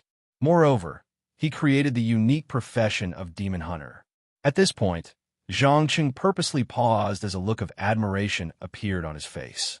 Most importantly, he knows how to look at power with an objective attitude, especially the arcane spells and the dark energy used by the demons that led to the invasion of the Burning Legion.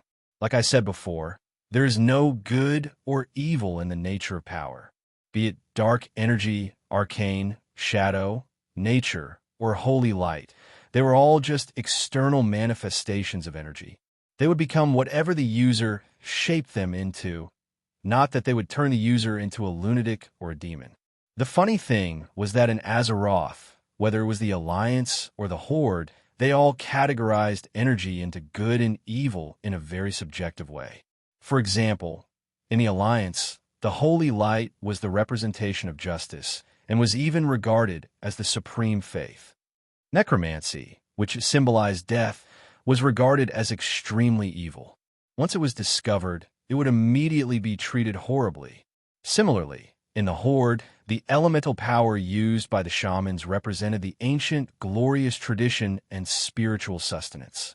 The warlocks, who had once enslaved the orcs by the Burning Legion, could only hide like rats in the sewers. Ignorance, discrimination, and prejudice. In fact, most ordinary people don't have the ability to distinguish right from wrong. They can only make wild guesses based on the little information they get from limited channels, and then slowly form an extreme social atmosphere that is neither right nor wrong. That's why I've never discussed magic and technology with anyone who isn't a professional. But Illidan is different. He doesn't care about the so-called good and evil, let alone what means to use, so I believe that this cooperation will be very pleasant. There is no doubt that if there was someone in Azeroth that Zhang Qing appreciated, it would have to be Boss Egg. This was because only Illidan's Storm Rage would accept the various extremely dangerous ideas in his mind and be willing to pay a certain price to experiment with them. Onyxia seemed to have sensed something and subconsciously shivered. She muttered to herself in a voice that only she could hear, "If there is anything in the world scarier than meeting a madman, it would be meeting two madmen working together." "Ha ha! I like your praise, my dear princess." Zhang Qing laughed as he stood at the bow of the ship, looking at the faint green glow of the moon's shadow valley in the distance. Even though he was very far away, he could still feel the boiling evil energy, as well as the extremely angry elemental power that had been suppressed for a long time. There was no doubt that these were the sins of Gul'dan. However, the powerful spell that permanently isolated the elemental power was no longer a secret to Zhang Qing, who had peeked into the soul of Arita's demon warlock. As long as he wanted to, he could break the seal at any time, but the prerequisite was that there were enough benefits. Otherwise, only a fool would waste so much time and energy for no reason. The airship carefully avoided the broken rocks floating in the air. It took about 3 days before they finally crossed the dangerous distorted space and officially entered the sky above the Moon Shadow Valley. Just as he had expected, it was a hellish scene as far as the eye could see. The evil energy of the demons ran rampant, and molten magma-like liquid constantly spewed out from the Earth's crust. The sky burned with angry green flames, and hot meteorites constantly smashed into the ground, making deafening roars. Even the air was like the roar of a giant beast. Carla Cape was completely stunned by the scene in front of her. She tightly held onto a rope and shouted with a face full of fear, "Mother Earth, it's too scary. I finally know why those green-skinned orcs always say that their homeland is hell. I originally thought that they were just exaggerating, but now I know that they were just telling the truth. How do you feel, my dear apprentice? Have you fallen in love with this place? You should know that practicing spell casting in such a violent and destructive environment can train your control. If you can't control the power of your spells, then you'll be in danger of being blown into minced beef by your own spells." Zhang Qing looked at her with a malicious gaze. No, no, no. I don't want to practice magic in such an environment." Carla Cape was so frightened that she shook her head and hurriedly took a few steps back. Sorry, that's not up to you. Come, embrace this powerful and violent energy. Trust me, this will be good for your future. After all, my apprentice can't be a good-for-nothing. Otherwise, I'd rather let her die. Remember, you only have a few months to prove yourself. If you can't satisfy me in the end, then I don't mind changing the subject of my training. All right, don't be like a human girl who has been raped by a dozen orcs. Be brave. You're a brave and fearless Tauren. Please remember the domain name of this book, .com. Wonderful book mobile version website, .com. Chapter 619. Me, Carla Cape. I'm a brave Tauren. I won't die. Carla Cape kept repeating these words in his heart to encourage himself. Then he raised a staff that symbolized his status as an apprentice with trembling hands and began to chant an incantation. From his serious and nervous expression, those who did not know would think that he was casting some powerful offensive spell. However, it was actually just a low-level fireball spell. Looking at this 2-meter-tall giant acting so shamefully, Onyxia finally could not hold back her laughter and said sarcastically, "This is the Tauren mage you've been waiting for? I can guarantee that even the weakest human apprentice in Stormwind City is much stronger than him." Perhaps, but it doesn't matter. I don't intend to use normal methods to teach anyway. In fact, compared to traditional mage education, I prefer to use more extreme methods. Any apprentice who can survive in the end will definitely be an elite. Saying that, Zhang Cheng raised his hand and lightly snapped his fingers.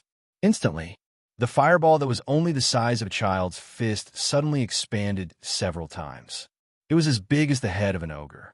The scorching temperature even directly burned the thick hair on the Tauren's body. Carla Cape realized that the power of the spell was beyond his control and immediately threw it into the distance without hesitation. The scorching fireball drew a parabola across the sky and landed directly in a green lava river, causing a violent explosion. Asterisk boom. Asterisk a large amount of lava splashed more than 10 meters. At the same time, a weak connection point in the Earth's crust inexplicably collapsed. Several distorted creatures that looked like fire elementals slowly crawled out from within, madly destroying everything around them that could be destroyed. Fast reaction. I hope your reaction will be as fast next time. Zhang Cheng meaningfully patted the Tauren's shoulder and hinted. After saying this, he did not pay any attention to Carla Cape's terrified eyes. He raised his hand and snapped his fingers. The next second, he directly disappeared from the deck of the airship and appeared on the platform on the upper level of the Dark Shrine. Hundreds of blood elf and demon hunter apprentices who were in the middle of training immediately swarmed up to eliminate the bold enemy when they discovered the intruder. But before they could rush up to him, Zhang Cheng was one step ahead of them and raised his supreme authority and jabbed it into the ground. Asterisk bang. Asterisk, an energy wave invisible to the naked eye spread along the point of contact. Anyone who came into contact with it immediately fell into a state of immobility, although their minds were very clear. Excuse me, can anyone tell me where Illidan's Stormrage is now? The Dark Shrine is a little big. I don't want to spend a few hours looking for her. As Zhang Cheng asked, he casually walked past the crowd and observed the demon hunter apprentices.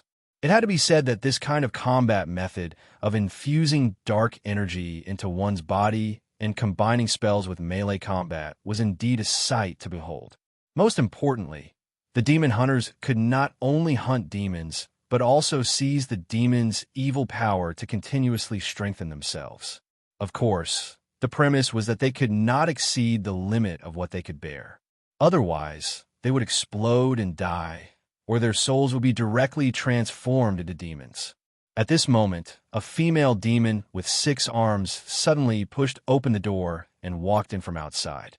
With a voice that could make any male creature's blood boil, she said seductively, "Aha, an uninvited intruder. Tell me, are you here to have fun or to do business?" "Hello, dear Matriarch Shiraz. I'm so happy and excited to meet you in person. To be honest, the purpose of my visit is to reach some cooperation agreement with Lord Illidan. So, if you don't mind, can you show me the way? Zhang Cheng slightly bowed, two balls of green, evil fire shooting out from his eyes. You're a sorcerer? The matriarch undoubtedly sensed that the evil power in the other party's body was far more powerful than hers, and immediately showed a strong sense of vigilance. Sorcerer? No. Strictly speaking, I am a sorcerer. To be exact, I am a spellcaster. Being a sorcerer is just a part of my power. As he spoke, Zhang Cheng raised his hand and suddenly ignited a ball of violet arcane fire. This ball of fire burned so fiercely that many blood elves and demon hunter apprentices who were watching from afar fell to the ground and screamed in pain. Even though they were blind, they could still clearly sense the energy fluctuations around them. Such a scorching arcane fire was like throwing a flashbang into a dark room. Matriarch Shiraz narrowed her eyes and seemed to be hesitating. After a full minute, she put away the scimitar in her hand and said with a smile, "Since you want to see Lord Illidan, then come with me. But please note that he is not in a good mood recently. I suggest that you do not anger him." "Thank you very much. Don't worry, I promise that he will be in a good mood soon after he sees the conditions of my cooperation," Zhang Cheng promised confidently. Under the lead of this powerful female demon who had once betrayed Magtheridon, the two of them quickly passed through dark passages and corridors and soon arrived at the deepest part of the dark shrine. Illidan was sitting on her own throne at this moment. She held the famous skull of Gul'dan in one hand and her chin in the other hand. She asked in a condescending tone, "Shiraz, tell me, who is the human behind you? The great king of the Outlands. This human claims to want to cooperate with you." The matriarch replied respectfully as she knelt on one knee. "Cooperation? A human?" Illidan's lips curled up slightly as a sarcastic smile appeared on her face. There was no doubt that the prideful Illidan looked down on humans. He even looked down on the Death Knight Arthas. After all, although the undead Calamity looked very powerful on the surface, it was only a scout dog for the Burning Legion. It was just that this dog had bitten its master in the end. In terms of strength, even if the entire undead Calamity army were to join forces, the Burning Legion could easily wipe them out with a small expedition. "Hee, you seem to be a little biased against humans?" Zhang Cheng silently injected a surge of arcane power into his supreme, heavenly god authority and released it 100 times more forcefully. Boom! With him as the center, a terrifying energy storm immediately swept up within a radius of tens of meters. Matriarch Shiraz could not dodge in time, and her two arms were instantly torn into pieces. Whether it was the ground or the walls, everything was crushed into tiny particles and floated in the air. Please remember the domain name of this book.com. Wonderful book mobile version website.com. Chapter 620. Guards! Guards! Matriarch Shiraz yelled as she endured the pain. In just a few seconds, a few blood elves had charged in and surrounded Zhang Cheng, who had not moved at all from his original spot. Obviously, they were none other than the Illidari Council that the Blood Elf Prince had personally formed. On one hand, they were there to keep the huge black shrine running. On the other hand, they were there to keep an eye on Illidan. After all, ever since Kale that's lost to his former love rival in the Battle of the Frozen Throne, he realized that his partner was not as powerful as he had imagined. At least, he was much weaker than the deceiver Kil'jaeden. Therefore, he started to secretly collude with the Burning Legion. Although he had not chosen to betray them yet, they were not far from becoming enemies. "Back off. Who allowed you to come in?" The demon hunter frowned and scolded. But just now, Duchess Marlin stammered as she glanced at Matriarch Shiraz, who had lost both her arms. Malice flashed in the latter's eyes, and she hurriedly explained, "My lord, I think this human is too dangerous. He must be arrested and imprisoned." "Dangerous?" Illidan pursed her lips in disdain. "No, Shiraz. This human is not dangerous at all. He just wants to show his strength and fight for an advantageous position in our cooperation. If he wanted to assassinate me, he wouldn't have caused such a huge commotion just now. Moreover, I don't have any grudges with the human kingdom. Why would a human want to kill me? But don't you think that his existence is a threat?" Matriarch Shiraz gritted her teeth and argued. Oomph. In terms of threat, he can't even compare to a single finger of yours. Illidan turned around slightly, his tone revealing a meaningful sneer. There was no doubt that he was very clear about which of his subordinates could be trusted, and which of them were pretending to submit to him, secretly playing tricks on him. In fact, Matriarch Shiraz did not have the slightest bit of loyalty. As long as someone could give her better conditions, she would not mind changing her master, just like how she betrayed Magtheridon. Through his psionic ability, Zhang Cheng could feel the conspiracy and betrayal in the surrounding air. Zhang Cheng could not help but curl his lips into a playful smile. He placed one hand on his chest and bowed slightly as he said, "Respected King of the Outlands, the first demon hunter, Illidan Stormrage. Are you interested in hearing my proposal for cooperation?" "Of course. But before that, I think we need a little more privacy." With that, Illidan waved his hand and motioned for everyone, including the matriarch, to leave. "As you wish." Although the blood elves from the Illidari of the Illidari Council were unwilling, they still obeyed the order of the demon hunter's power. After a while, the hall that was filled with people left, leaving only the two of them looking at each other. After a full minute, Illidan spoke first. "I can feel that there is a powerful demon soul of Erida in your body. Do you mind explaining what is going on? Are you referring to Marasa? He is a pitiful fellow. He will soon be devoured by me and disappear from this world forever."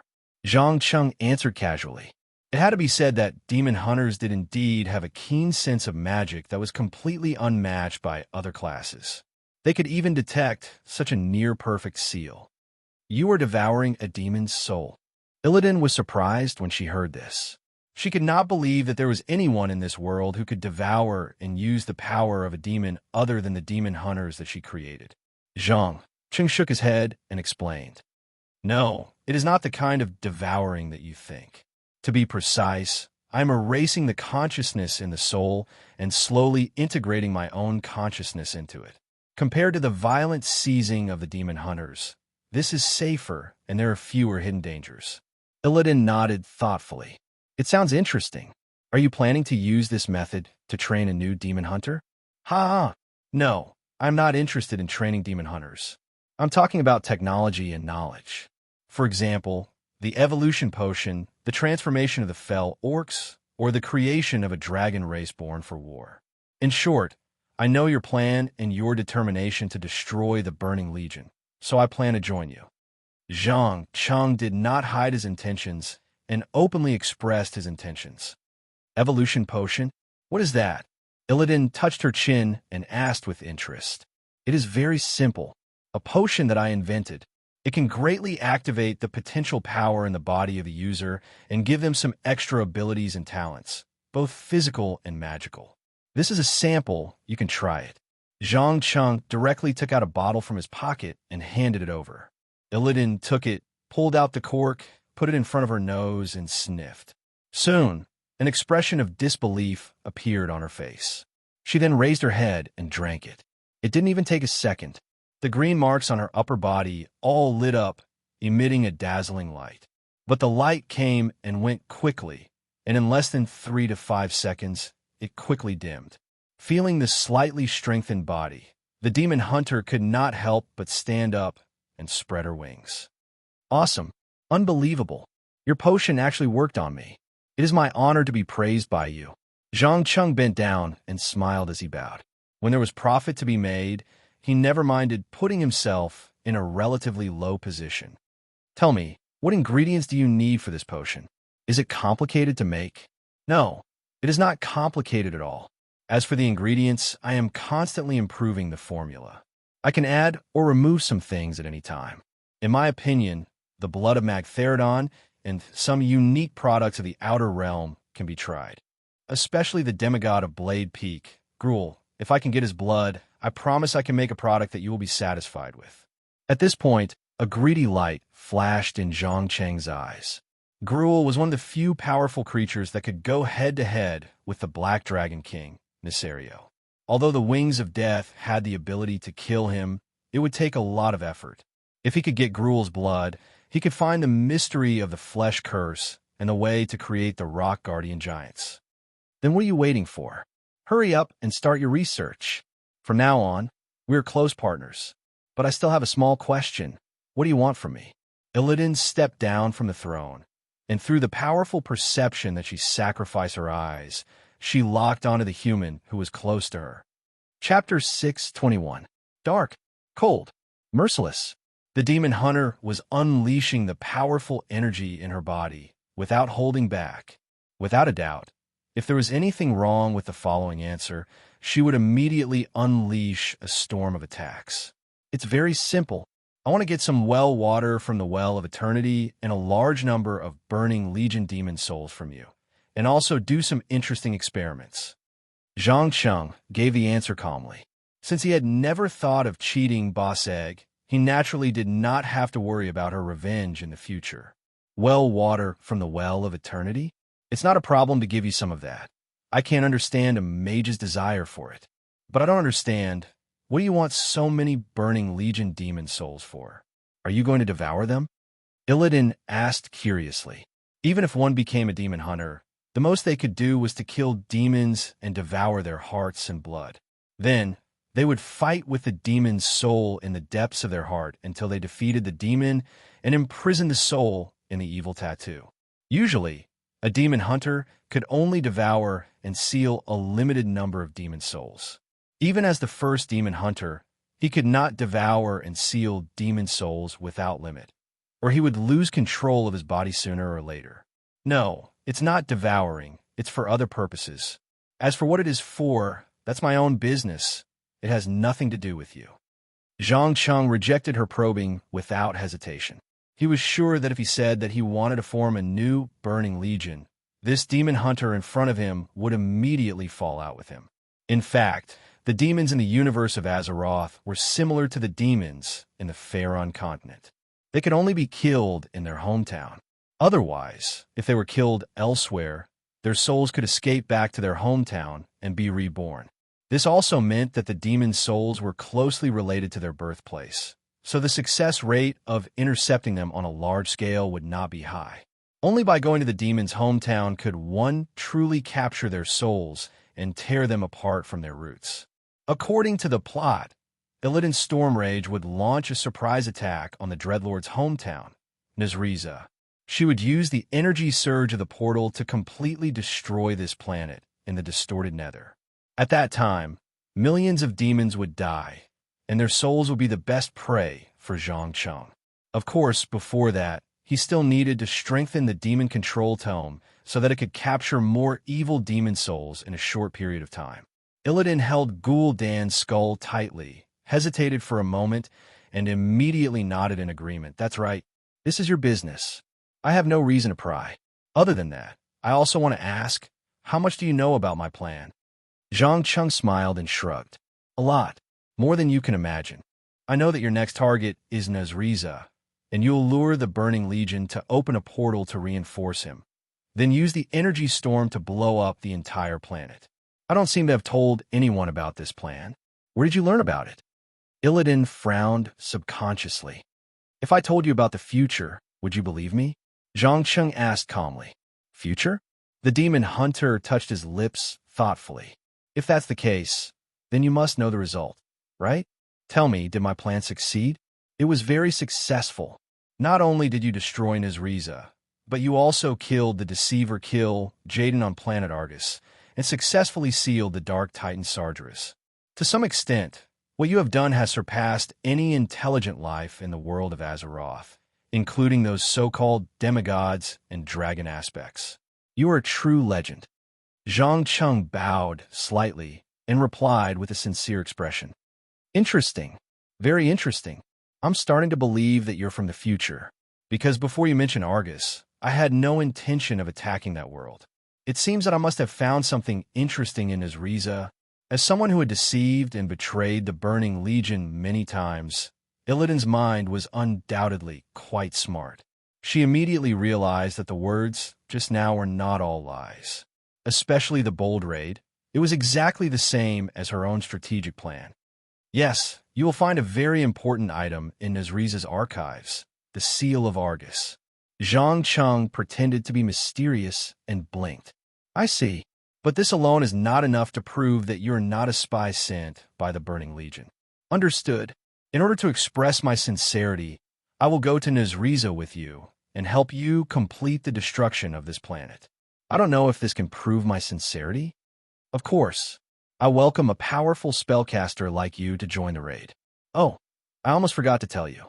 In a few minutes, the raid will begin. I will use the souls of countless injured and dead to open the portal. How about it? Are you ready? While saying this, Illidan slightly raised the corner of her mouth, and a playful smile appeared. Zhang Cheng replied with a smile, "No problem. I've long been ready for battle. Then come with me. If you're not lying, a glorious victory is waiting for us." With that, Illidan's demonic hooves stomped on the ground, and her whole body rose into the air, and with the help of her huge wings, she flew into the distance.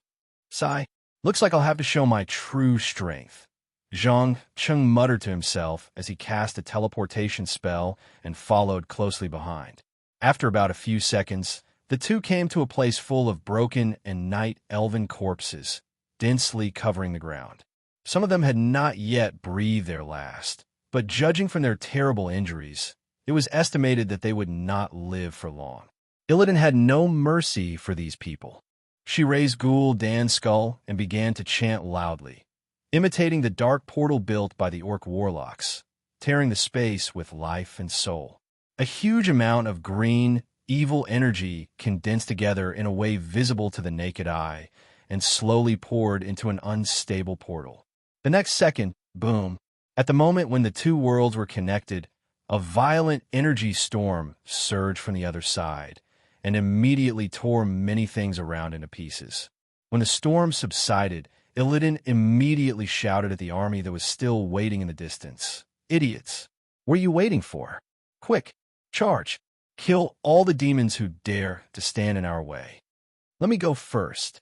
Zhang Cheng was the first to cross the portal and directly cast a powerful spell to crush all the demons that rushed over, and then looked at the home planet of the Dreadlord with a slightly curious gaze.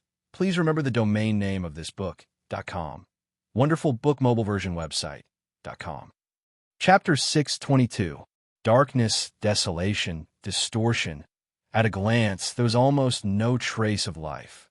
There was only the boiling energy of the planet and the endless demonic army. As one of the most important enemies of the Titan pantheon, the Nazresm demons were slightly different from the other demonic races in the Burning Legion. Because they were like the ancient gods in the beginning, they were all tools sent by the twisting void to find and incubate astral souls, so they were more inclined towards shadow energy than dark energy. And this inclination made the entire Nazresm look like a place swallowed by the twisting void. Except for a few strongholds that were used to replenish the dark energy of other demons, most of them maintained an unbearable silence and darkness from beginning to end. Whether it was the plants or the few beasts, they had all been transformed into monsters that relied solely on shadow energy to survive. What was more terrifying was that the core of the planet had long died, and in its place was a black hole made of some unknown matter or energy. It constantly released a powerful gravitational force to ensure that the shattered crust would not fall apart. This is the home of the Dreadlords? One incredible place. Zhang Cheng's eyes widened as he muttered to himself in admiration. From a moment he stepped through the portal, he could feel a powerful force that could not be described with words. And this force came from the pure shadow energy that was violently surging in the depths of the planet's core. If he guessed correctly, the black hole-like device was nothing but a connection point to the twisting void, and the shadow energy of the entire universe spread through one connection point after another. Do you see it? This is the planet that can truly kill demons. As long as you kill a demon here, you will never get a second chance to be resurrected. Illidan had also stepped through the portal and stood on a bare rock behind him, as she explained. Zhang Cheng nodded slightly. "You are right. I can sense that the souls of those demons will be particularly dense around the twisting void, and the dense souls usually find it difficult to leave the body. When the body is killed, these souls will quickly dissipate, which is the true meaning of death. Not only that, do you see the connection point from the planet's core to the twisting void? It's like an extremely unstable energy bomb that can cause a series of disastrous consequences if it's slightly manipulated. Illidan cracked a cruel and bloodthirsty smile. As the first demon hunter, he had devoured the souls of many demons, and through the memories of the demons, he knew the situation of every planet occupied by the army, which was why he dared to come up with such a bold plan. Compared to the endless army of the Burning Legion, his army of fell orcs, nagas, and blood elves was as fragile as a newborn baby. Coupled with the army's powerful intergalactic teleportation system, once Deceiver killed Jaden reacted, he would immediately be wiped out. While the two were talking, Illidan's army kept rushing out of the portal and slaughtering all the demons they could meet. It did not take long for them to clear a path to the city not far away. At the same time, the demon lord in charge of guarding this planet seemed to have finally reacted. He sent out tens of thousands of low-level demons in an attempt to eliminate this group of daring attackers.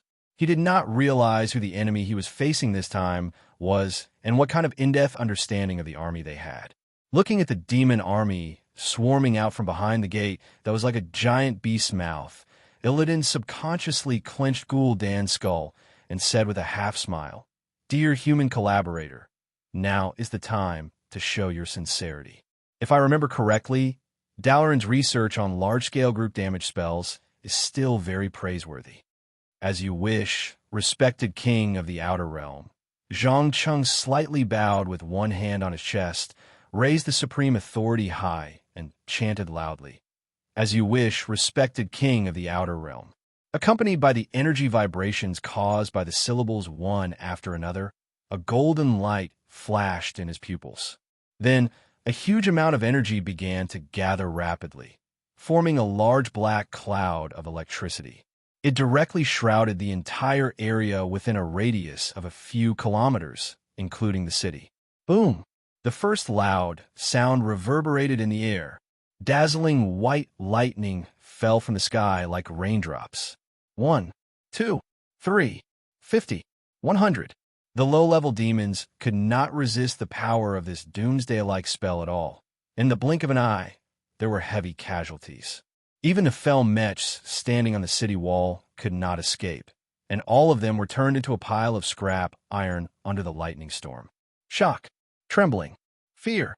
Whether it was the fell orcs and blood elves at the edge of the depths or the demons in the center of the storm, they all raised their heads at the same time and stared at the falling lightning, even forgetting to turn around and run. When the thunderous roar in the clouds and the sky gradually stopped, less than 1/10 of the 50,000 demon army that had left the protection of the city wall first were left. Wonderful spellcasting. More powerful than I imagined. I don't understand. Why is a spellcaster like you unknown? Illidan asked with slight doubt. It's very simple. I have never pursued the so-called reputation. I don't care about the wealth and status in the eyes of ordinary people. The only thing that interests me is knowledge and technology. Whether it is the Alliance or the Horde, as long as they can provide me with something that interests me, I don't mind serving them, just like how I serve you now. Zhang Cheng gave the answer with a smile. I understand now. You are a bit similar to me when I was young. Thirst for knowledge and power. It doesn't matter. I can satisfy you, as long as you promise that the previous prophecies will come true. In addition, you have just passed the test. From now on, I will slowly give you a certain amount of trust. But please remember, if one day I find out that you have betrayed me, the consequences will be very serious. Illidan warned meaningfully. Please rest assured, I'm not Kale, that's Sunstrider. In fact, after devouring the soul of the Erita demon, I have a very deep understanding of evil energy. Admittedly, it is a powerful force, but it can only be used for destruction. It seriously lacks the creativity and plasticity of arcane energy and is not the most ideal tool for a spellcaster. Oh, you're actually able to recognize this. I have to say, this is a bit ironic. As a descendant of the High Elves who have lived for thousands of years, their understanding of magic energy is not as good as a human's. Tell me your name, young man. Perhaps we can have some more in-depth communication between mages. My name is Zhang Cheng. It is my honor to be able to communicate with a master like you. please remember the domain name of this book.com. Wonderful book mobile version website.com. Chapter 623. While the two of them were talking, the bloodthirsty and irritable fell orcs had already taken over the city gates and began to fight with the demons along the streets. The blood elf demon hunters maximized their strengths, constantly harvesting the lives of low-level demons, absorbing the evil energy and souls in their bodies to strengthen themselves. Every time they killed a demon, the demon hunters would become stronger. The evil energy tattoos on their bodies emitted a bright green light, so much so that many demons could not help but tremble when they saw it. Just as Illidan had always emphasized, the demon hunters were the nightmare of all the demons in the Burning Legion from the moment of their birth. Without demons, there would be no hunters. But as long as the demons were not destroyed, the hunters would never stop to rest. Illidan undoubtedly noticed Zhang Cheng, who had been staring at the young demon hunters, and immediately probed, "Why? Are you interested in them?" The latter smiled and shook his head. "No. To be exact, I'm interested in all knowledge and interests. There's nothing more satisfying than exploring the unknown and unraveling the truth hidden under the surface." "Ha ha. I like your ambition. I also like your attitude towards magic. That's right. Unraveling the truth hidden under the surface is what a spellcaster should do. It's like how everyone, including the Night Elves, is afraid of the Burning Legion and the master behind it, the Dark Titan Sargeras. But no one has ever thought of studying the weaknesses of the seemingly invincible enemy, and then defeating them." Illidan raised her head, her tone full of praise and pride. To a certain extent, what he was doing was directly confronting the powerful Legion and the Dark Titan head-on as a mortal. There's a saying in my hometown that I think makes sense. Every intelligent life, regardless of whether it's a god or a mortal, is a collection of emotions and desires. As long as you can give the other party what they desire most, they will exchange everything they have for it. In my opinion, whether it's the demons of the Burning Legion or Sargeras, they all have their own strong emotions, whether it's anger, fear, or the frustration of tasting defeat. In short, they're no different from us. And these violent changes in emotions and desires are precisely a kind of weakness. Aren't you taking advantage of the enemy's arrogance and anger? While saying this, Zhang Qing kept trying to sense Illidan's shallow thoughts through his psionic ability. But what was interesting was that he didn't know if it was due to the demon hunter's innate constitution or the fact that he had devoured too many demon souls. But no matter how he tried, he could only get some incomprehensible and messy information. Of course, in order to avoid being detected by the other party, he did not intend to forcefully invade. In fact, he had always been very curious about Illidan's Stormrage. He wanted to know what made this exiled willing to sacrifice everything to destroy the Burning Legion. His love for Tyrant Whisperwind was destined to be fruitless? Or was there some other reason? However, the demon hunter apparently didn't notice this. He nodded and replied, "That's right. I was exploiting the arrogance and anger of Kil'jaeden the Deceiver. I'm sure he'll be furious when he finds out that Nezriza has been attacked. He'll immediately send reinforcements to destroy this annoying little rat. But he doesn't know at all that my real purpose is to use the destruction of this planet to eliminate the Legion's strength to the greatest extent. In addition, your large area of effect attack just now also played a big role. I can guarantee that the highest commander left behind in Nezriza must be asking Kil'jaeden for help now. With the character of the Dreadlord, he won't easily risk his life. So, we're going to be wanted by the Burning Legion soon?" Zhang Cheng spread out his hands with an indifferent expression on his face. "Yes. Why are you afraid?" Illidan pursed her lips slightly. "Afraid? No, not at all. In fact, when I came to the Outer Realm, I deceived the Doomsday Lord Kazak. At that time, he roared like a mad dog and wanted to chase me to the end of the universe, but I'm still fine now." Zhang Cheng teased in a half-joking tone. Anyway, when the Legion came knocking on his door, he could just leave when he found that the situation was not good. There was nothing to worry about. "You successfully teased Kazak? I have to admit that this is really a great feat. You have to be careful in the future. As far as I know, he's not a broad-minded guy." Even if it's for his own reputation, he will definitely find a way to get rid of you. Illidan raised her eyebrows. Her tone was full of gloating. It doesn't matter. Let him do it. I just need more demon souls. Oh, right. You seem to have studied demons for a long time. Can you help me strengthen this demonic book of control so that it can accommodate more demon souls? As he said that, Zhang Cheng took out the book that emitted an evil aura from his magic waste bag. No problem. A piece of cake. Illidan raised her claw-like left hand and gently tapped on the page. Instantly, this magic item, made by the Lord of the Abyss, began to tremble violently, letting out a painful moan like that of a human being after being tortured. About 2 to 3 minutes later, there were lines of evil energy mage-weths that were very similar to the ones on the demon hunter's body. Each line was like a seal, firmly imprisoning the souls inside. And under the effect of these evil energy mage-weths, a huge soul space was formed in the demonic book of control, enough to accommodate millions of demon souls. Feeling the power of the strengthened demonic book of control, Zhang Cheng nodded with satisfaction. Very good. This is exactly what I wanted. If you don't mind, I have to spend some time to create a large soul-gathering circle.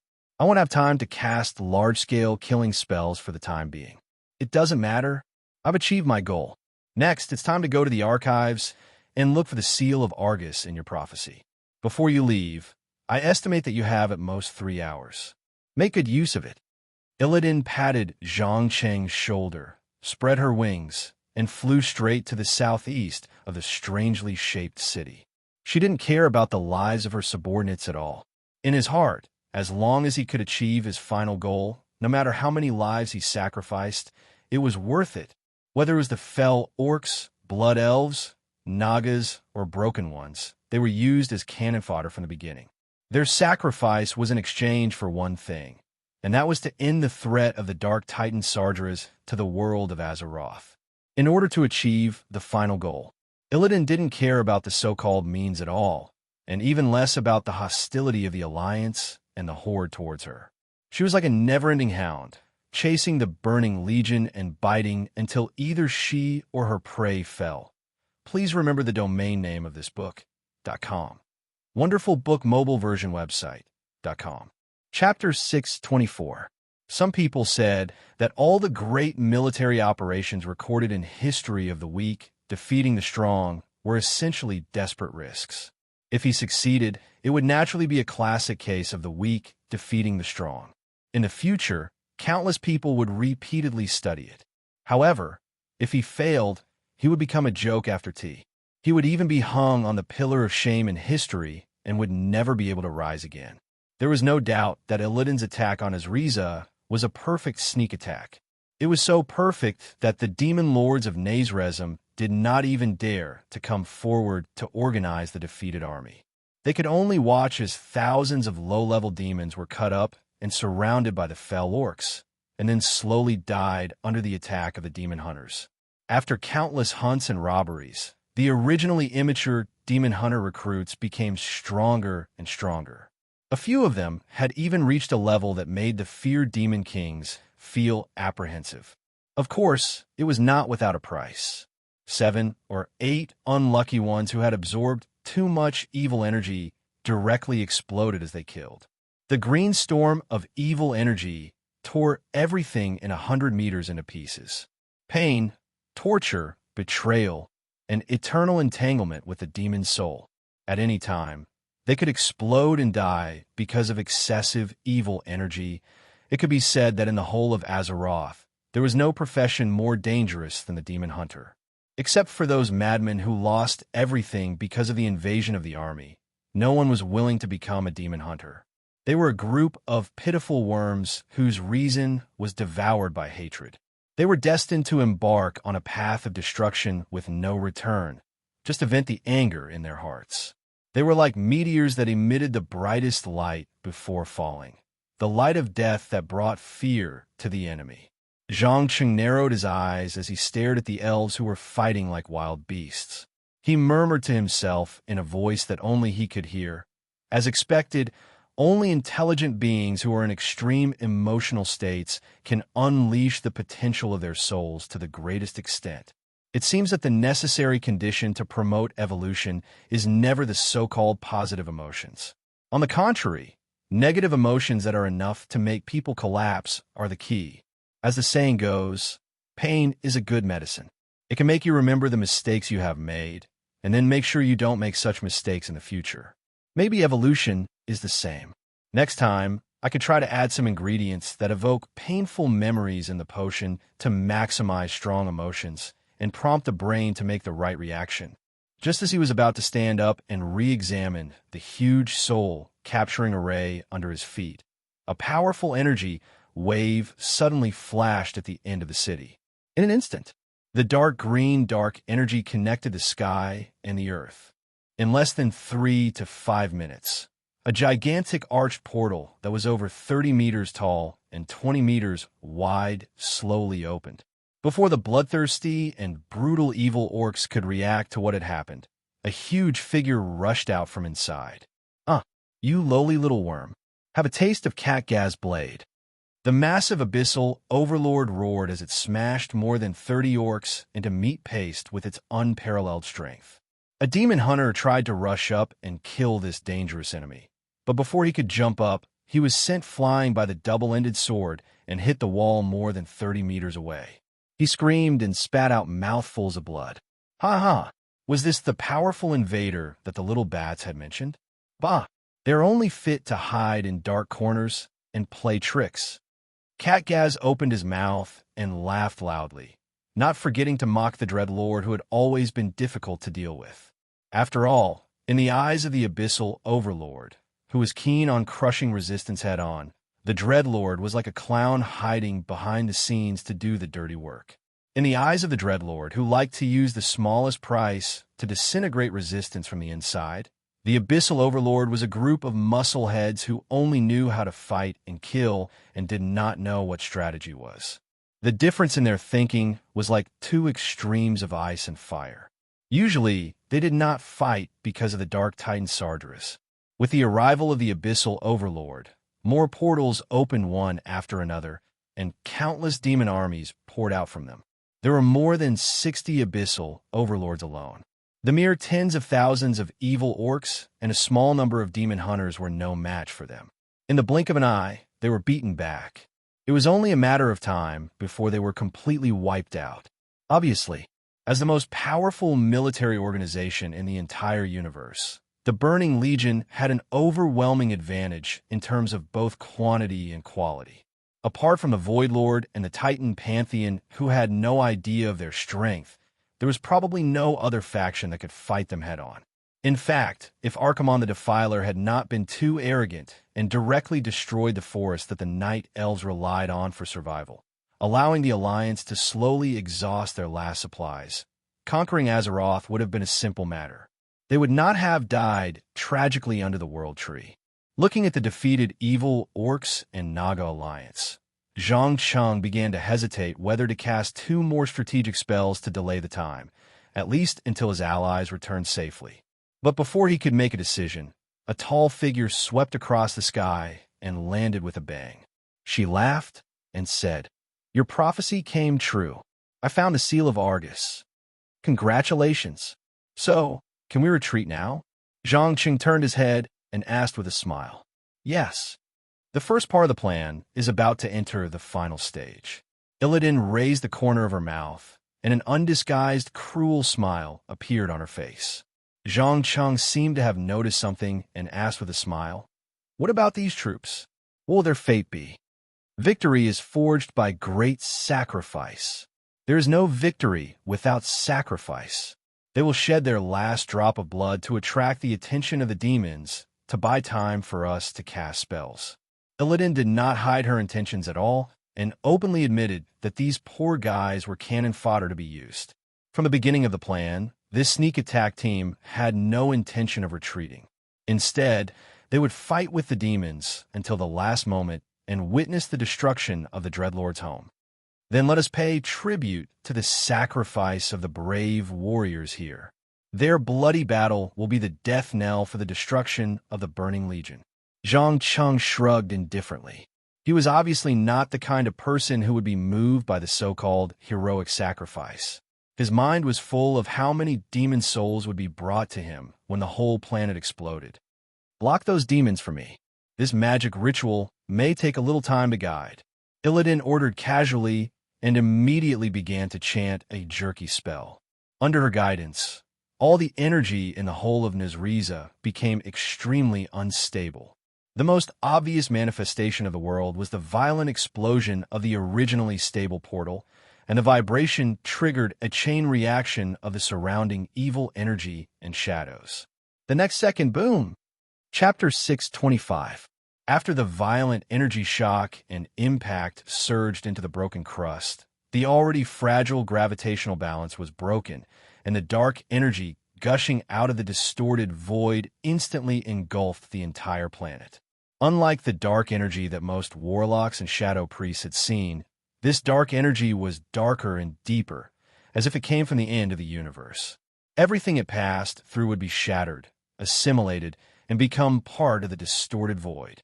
Even the most powerful Lord of the Abyss could not escape. At the same time, as the planet was quickly devoured, the remaining evil energy began to boil, forming a terrible energy storm. Millions of demons were killed or injured in just a dozen minutes under the terrible energy storm. Some even tried to escape through the portal, but the disaster caused by the explosion of the portal was 100 times more terrible than the energy storm. To be precise, under the impact of the surging energy, the portals opened by the Burning Legion were like detonated nuclear weapons. Each of them razed everything within a radius of tens of kilometers to the ground.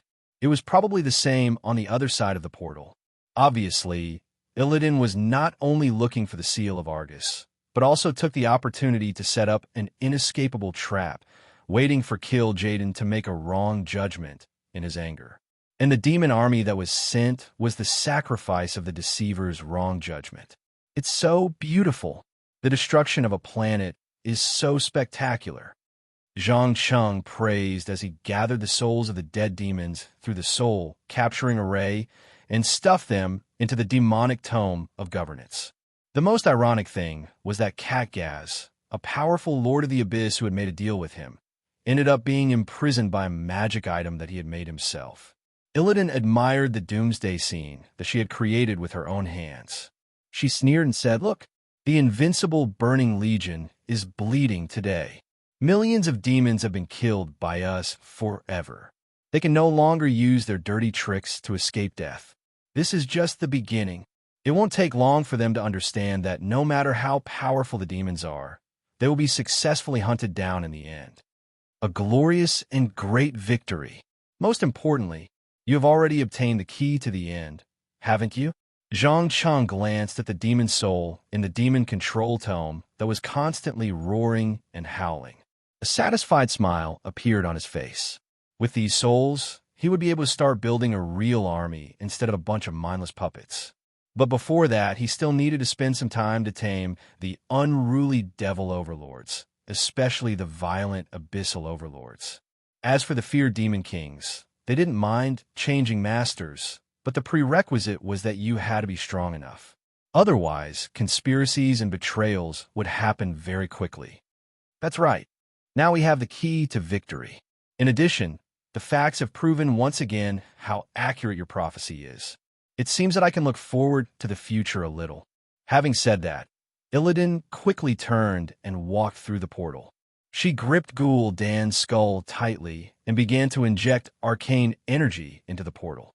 Without a doubt, he wanted to use the explosive power of this portal to speed up Nazriza's destruction and prevent the remaining demons from escaping and telling Kill Jaden what happened here. Although Zhang Cheng still wanted to stay and collect more demon souls, he immediately gave up on the idea after feeling the extremely unstable energy in the portal. Just as he was about to return to the Outland, a female blood elf demon hunter covered in wounds suddenly flew through the air with the help of the demon wings on her back and fell to the ground with a bang. She raised her arm and used the last of her strength to shout, "No, don't leave me behind. Take me away. I can still fight." However, Zhang Cheng did not immediately go to save this ally. Instead, he turned his gaze to Illidan on the other side of the portal. He was a little unsure whether Illidan would choose to take this last survivor away or let her stay and be destroyed with the entire planet. Don't look at me. The decision is yours. But remember, once you choose to save her, it means that you have to be responsible for her every move. If I hear any information about this battle, I will order you to personally deal with the hidden dangers. Illidan's tone was cold and emotionless. Perhaps to him, perhaps the only thing that could melt his cold heart was his love for Tyrant. But it was a pity that this unknown blood elf wasn't Tyrant. She was merely a pawn and cannon fodder used to exhaust the enemy. Tell me, my dear, can you keep a secret? Zhang Cheng bent down and pinched her blood-stained chin as he asked. I can, sir. Not only can I keep a secret, I'm also willing to fight for you. The female demon hunter raised her head and promised loudly. She was not an idiot. She realized that she had been abandoned by Illidan and could only rely on the new master to save her life. Very good. This is the answer I want. Come, drink it, then stand up and follow me. I promise you, you'll have a bright future. With that, Zhang Cheng casually threw down a bottle of medicine, flashing with green light. The blood elf pulled out the stopper and took a deep breath before raising her head and drinking it in one gulp. In the blink of an eye, powerful dark energy began to flow rapidly through her body, and in a short while, the terrible wound quickly healed. She once again felt that her body was filled with the usual energy. Illidan undoubtedly discovered this through her powerful perception. She raised her eyebrows in surprise. This is the dark energy potion? You actually made a dark energy potion that can heal demon hunters and demons. That's right. Any energy can be used in my eyes, and dark energy is no exception. How is it? Do you have a new understanding of my alchemy level? Zhang Cheng pretended to wink playfully as he pulled the female demon hunter behind him through the portal. It is indeed impressive. I don't understand. According to the human lifespan, you should be less than 30 years old now. How did you achieve this level? I'm afraid that even half of the Kirin Tor Council combined would not be your match. It's simple. Focus. Never stop learning new knowledge. Not blindly take on the responsibility of protecting the world or indulge in sensual pleasures. Remember the last guardian, Mediv? He was a typical example of the opposite. A genius who could have surpassed the limits of mortals and fought with the Titans. But in the end, he chose to die for a ridiculous reason. I've heard of Mediv, the last guardian of the Tirisful Council. He seemed to have shared a body with Sardras and spied on the endless forbidden knowledge in the Dark Titan's mind. But unfortunately, he did not make good use of it. Illidan shook her head regretfully as she raised her left hand and made a grasping gesture. The already unstable portal suddenly collapsed under the influence of this gesture, completely cutting off the connection between the Outland and Nazriza.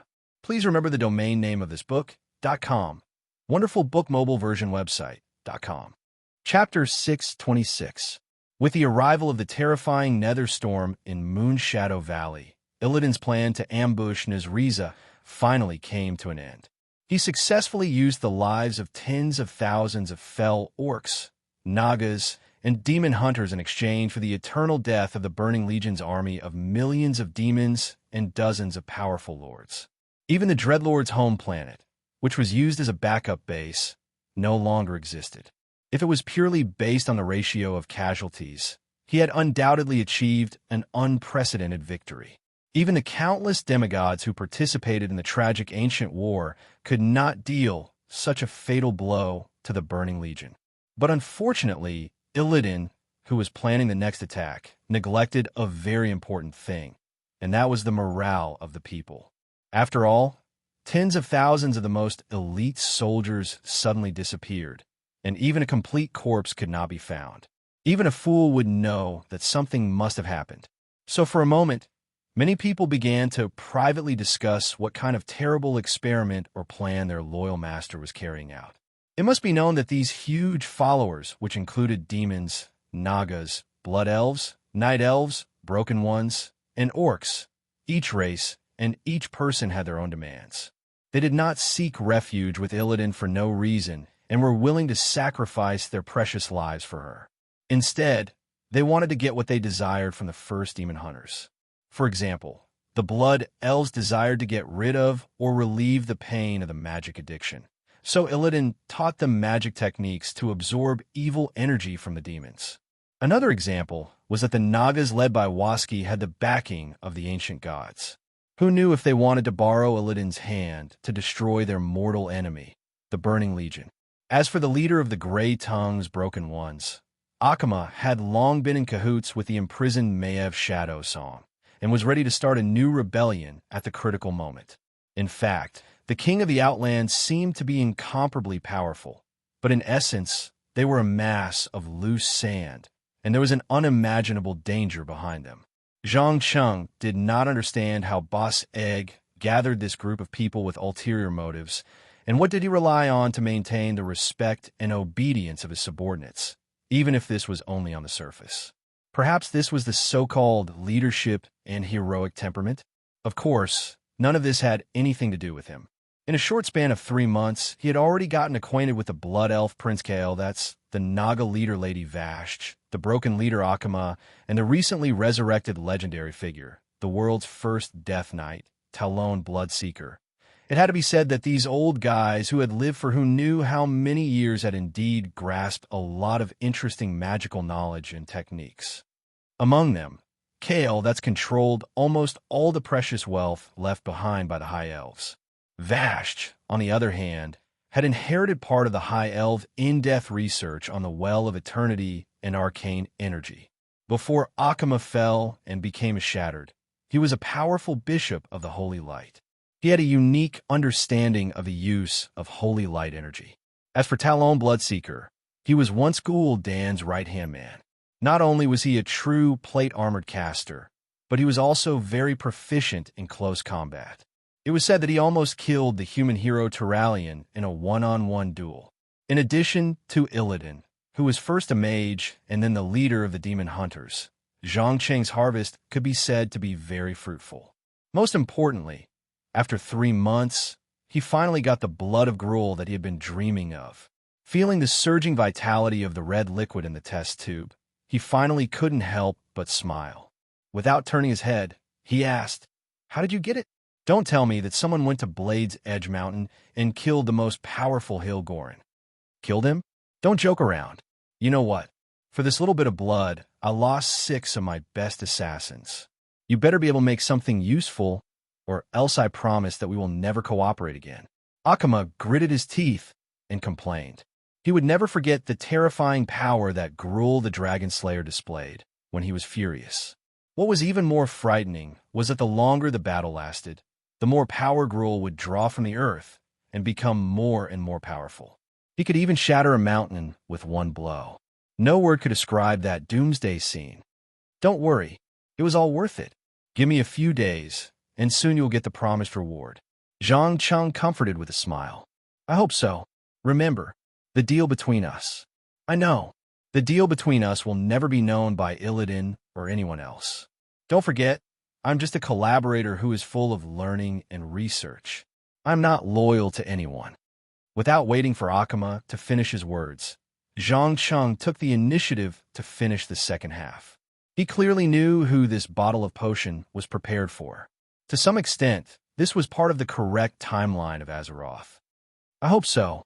Akama never liked to talk too much nonsense, and he quickly disappeared into shadows. Less than 2 minutes after he left, a female demon hunter wearing a black vest and holding 2 strangely shaped swords came in from outside. She knelt on one knee and reported, "Master, I have followed your request and went to the Hellfire Peninsula to investigate the movements of the Dark Portal." And the result? As Zhang Qing asked, he carefully dripped a few drops of Kruur's blood into the prepared solvent.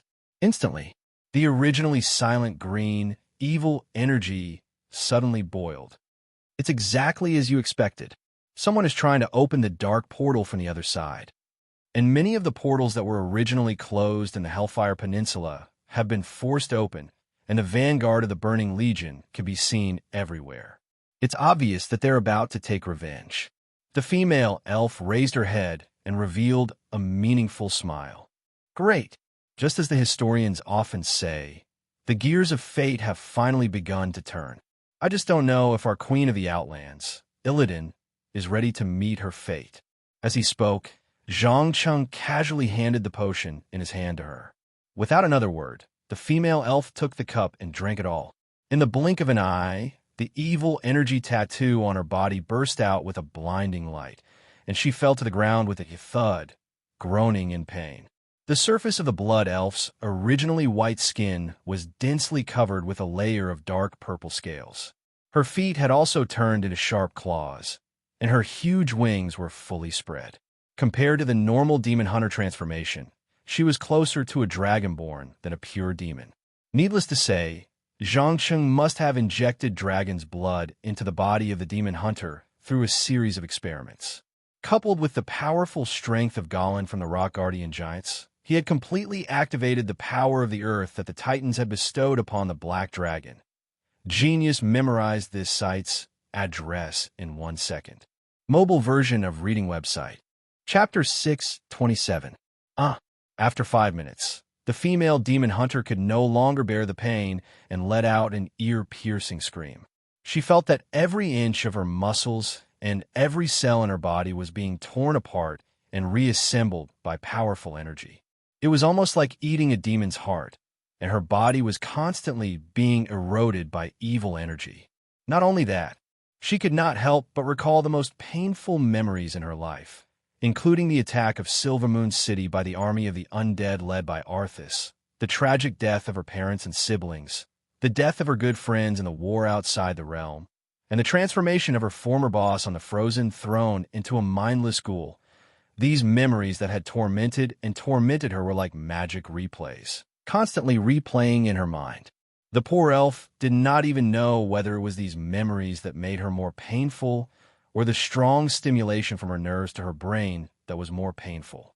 The only thing she knew was that she had to live. At least she could not die before she completed her revenge, with the support of a strong desire to live. Even though the scales on the surface of the female demon hunter's skin began to shatter, and the green blood that contained evil energy splattered everywhere, she maintained a very fast healing speed. Under the double torture of destruction and regeneration, the essence of her life finally changed. In less than a minute, the conspicuous horns on her head, the scales, wings, and claws on the surface of her skin had all disappeared, replaced by the almost perfect curves of the blood elf's body. "How do you feel, Silner?" Zhang Cheng asked curiously, stroking his chin. I don't know." The female elf slowly got up from the ground and gently stroked her almost naked body. She could feel that although she had lost the tattoo that Illidan had personally carved on the surface of her body to suppress the demon's soul and the original powerful evil energy, her body had become completely different from before. To be precise, it was as if her body and soul had been strengthened and sublimated. To confirm this, Silner stretched out her right arm and grabbed the servant who was sweeping the dust in the room, and activated her ability to seize the blood power in the servant's body. In less than a second, the poor thing did not react in time and was washed alive into a cold corpse that looked like it had been dead for decades. At the same time, the tattoo on her upper body that had disappeared lit up again. Green, dark energy flowed through her veins and into every corner of her body. Compared to before, the flow was like heaven and earth. "What did you do to me?" The female elf raised her head with an expression of disbelief. Ever since she became a demon hunter apprentice, she had been tortured by the evil energy and the demon's soul almost all the time.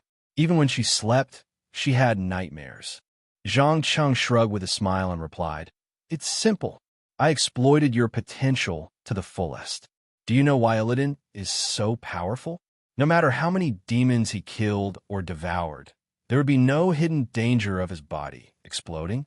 Many people thought that it had something to do with his deal with the Dark Titan Sargeras. Of course, I don't deny that. But the real reason why Illidan could withstand such powerful evil energy is that she had used the water from the Well of Eternity to change her body." Well, of Eternity. Silner opened her mouth wide in shock. That's right. The Well of Eternity, the place where all the magical energy of Azeroth gathered in the past. You can imagine how powerful and pure the magic energy that pervades the entire world is gathered in a well. Even if it's just a little bit, it's enough to change a mortal's life form and make them evolve to a higher level. The potion I just gave you contains a drop of water from the Well of Eternity, Zhang Cheng explained with a smile.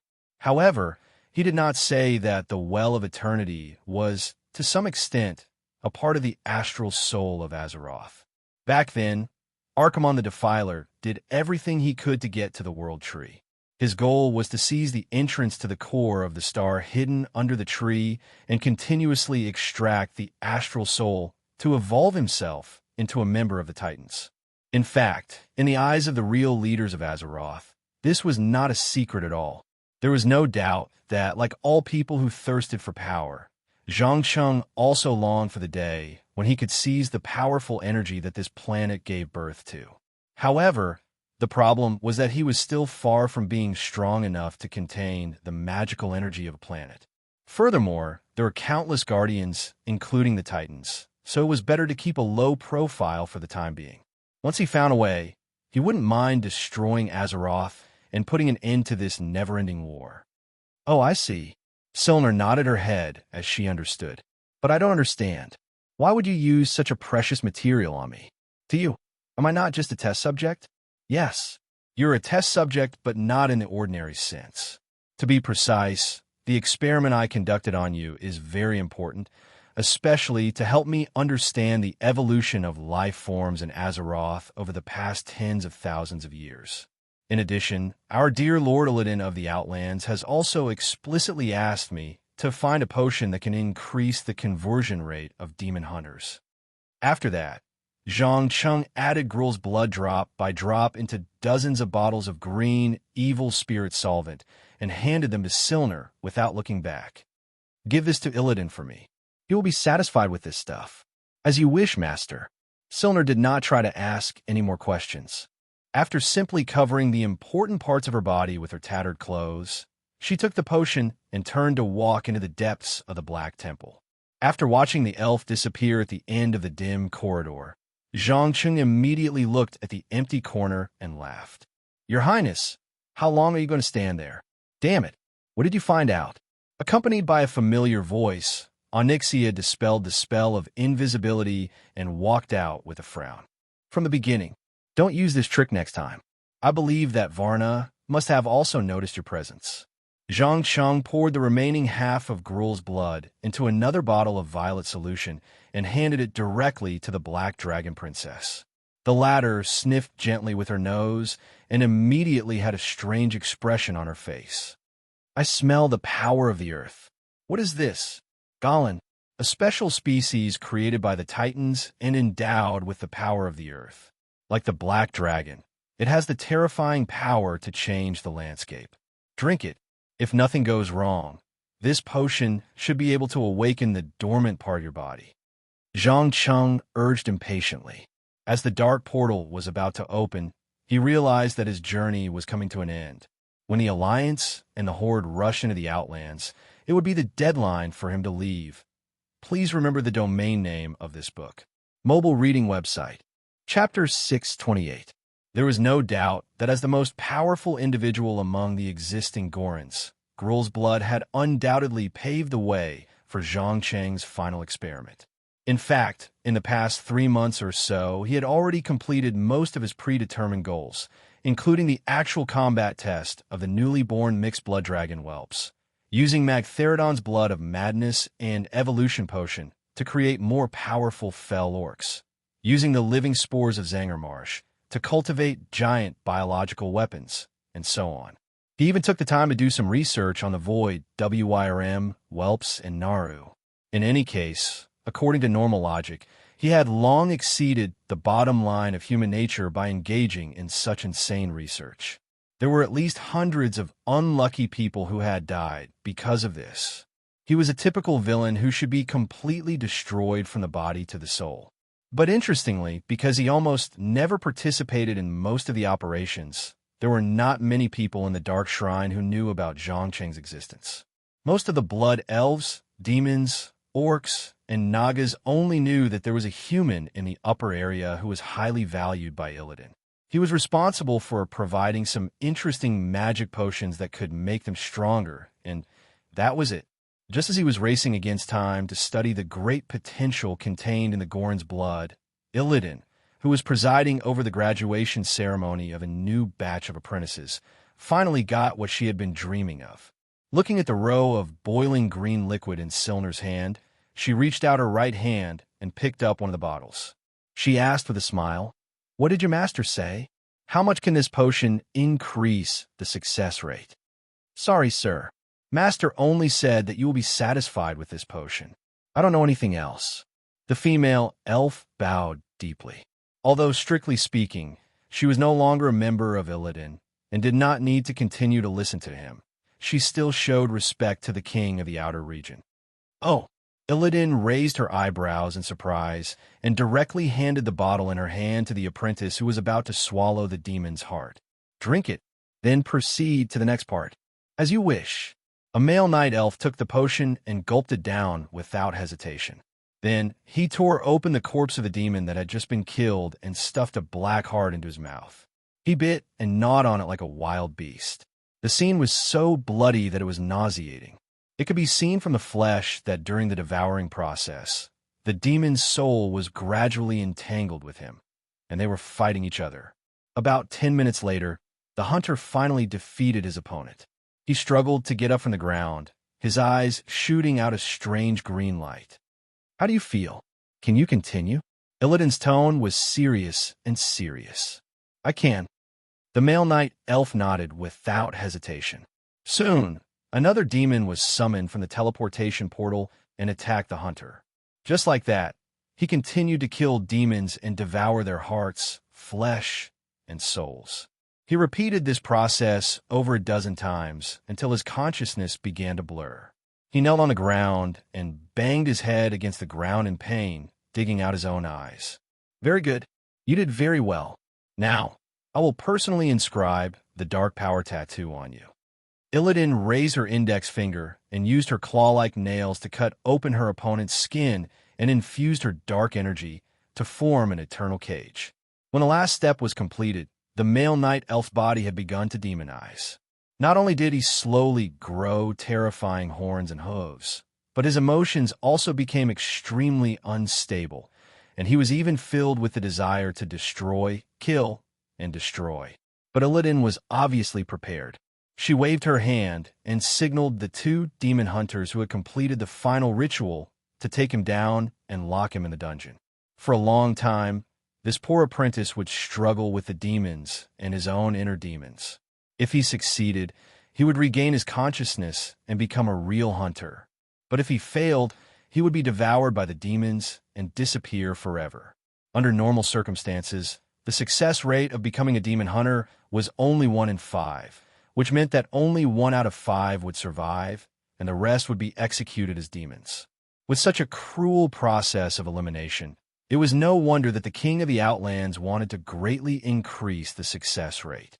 Watching the unconscious apprentice gradually disappear at the end of the corridor, Illidan immediately turned to Silner and said, "Great potion. Tell your master that I am very satisfied with what he has provided." "Huh, are you sure?" The huntress looked up in surprise. "Yes, that young man just now was able to persevere. I can feel that something is helping him suppress the demon soul that has been devoured, and it has also greatly increased his potential as a demon hunter. Also, give this to your master and tell him that this is the last bottle of well water from the Well of Eternity in the world. I had originally intended to give it to Kale, but now I think it is more valuable to give it to him." After saying that, Illidan carefully took out a crystal bottle that exuded a shocking amount of energy from his pocket. In an instant, whether it was the blood elves who were extremely sensitive to magic or the night elves created by the Well of Eternity, they all felt this energy. Under the powerful senses of the demon hunters, this bottle of water was like the sun. No, it was more than 10 times more dazzling than the sun. A few of the blood elf apprentices began to tremble uncontrollably, their eyes fixed on the mysterious liquid in the bottle. They knew that it was this small bottle of well water from the well of eternity that created the sunwell that the high elves were so proud of. It was enough to solve the magic addiction of their clansmen. Whoever brought this bottle of well water back to Silvery Moon would immediately become the hero of the blood elves, enjoying the admiration and cheers of the people. Gulp! Silner subconsciously swallowed her saliva and used her trembling hands to take the small bottle that was equivalent to a sacred object to her. She stuttered, "Please, please don't worry. I promise that I will give it to my master." Remember, child, choice is important to everyone, and your choice will determine whether you live for yourself or for the entire race. After saying this meaningful sentence, Illidan no longer paid attention to the conflicted and terrified face of the female elf. She minded her own business and distributed all the potions on the shelf, and continued to preside over the graduation ceremony of the demon hunter apprentices. As for Silner, she held the well water tightly in her hands, not even knowing how to leave. Her mind was filled with thoughts of what she should do next. Why would the king of the Outland give such an important thing to her? At the same time, the high-ranked mage of the Illidari Council, Saravor, quickly received the news and immediately brought people to block the path that the female demon hunter had to take. When the two met, the first thing he said was, "Silner, hand over the well water in your hands. I believe you should know how important this thing is to us blood elves. Once it falls into the hands of Prince Kale, that's our biggest problem will be solved." Genius memorized this site's address in a second. Mobile version of reading website. Chapter 629. What? No, I can't give it to you. This is what Lord Illidan asked me to give to Master. The female elf immediately took 2 steps back subconsciously and refused with a vigilant face. If Kale, that's a common person, she might have hesitated to hand over the well water, but a high-ranking member of the Illidari Council was clearly not qualified. Without a doubt, this was definitely not the answer Saravor wanted to hear. He immediately frowned and asked loudly, "Have you forgotten your own race? Have you forgotten the oath you made? Have you forgotten why we came to the Outlands? Why have we fought until now?" "No, I haven't forgotten, and I have sacrificed far more than you," Sylvie retorted mercilessly. As a demon hunter who had successfully survived the terrifying graduation ceremony, she had the right to say such words. "Then why? Why are you unwilling to hand over the thing in your hands? You know how important it is to us. Could it be that compared to the future of the entire race, you care more about that lowly human?" Saravor continued to press. If it wasn't for the fact that he was afraid of Illidan, he might have already taken it. This was because there were only 2 conditions to create a new sunwell. One was to find an uncontaminated energy node, and the other was to obtain a bottle of water from the well of eternity. The former was a bit troublesome to find, but there were many energy nodes in Azeroth. With a little bit of time, 1 or 2 could be found. So strictly speaking, there was only one condition to create a pair of sunglasses, and that was the water from the well of eternity. More importantly, the well of eternity had already been destroyed in the ancient war. Only Illidan had secretly collected a few bottles, and this bottle was probably the last one. "Shut up, lowly human. I promised that if Master heard this, he would dig out your heart and torture your soul for 10,000 years. You idiot don't understand how powerful he is. Otherwise, why would Lady Illidan give him so much freedom? Why would His Highness and Lady Vashj be willing to discuss magic knowledge and technology with him?" The female demon hunter roared angrily. After all, she was a survivor of the Battle of Nazriza. She had witnessed the apocalyptic lightning storm with her own eyes. She had also witnessed the souls of millions of demons being forcefully imprisoned in a book.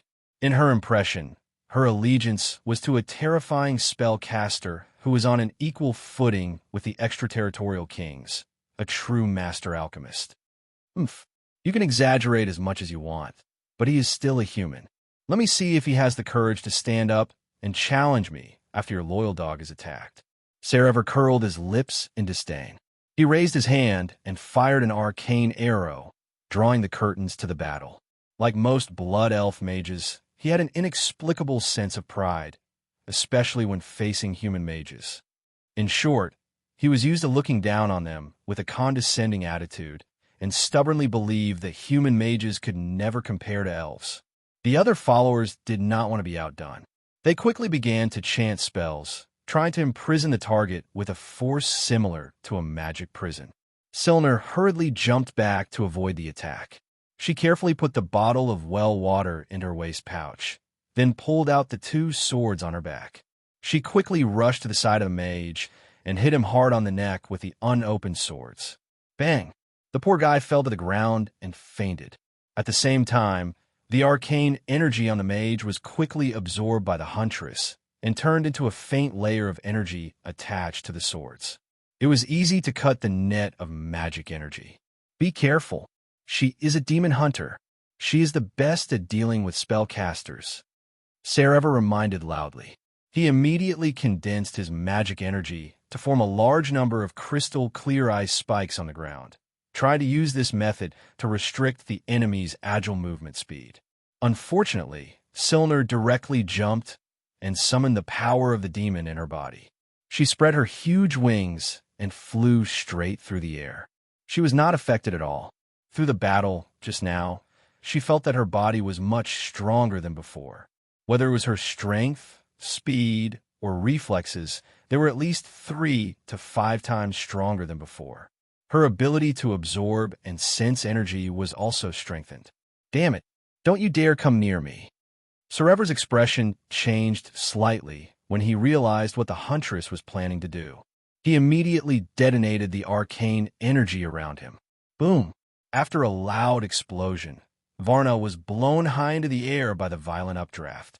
Seizing this fleeting opportunity, Serever used a large amount of arcane energy to condense a powerful arcane arrow and threw it out. He then sneered and mocked, "Sorry, my dear compatriot, but you've made the wrong choice.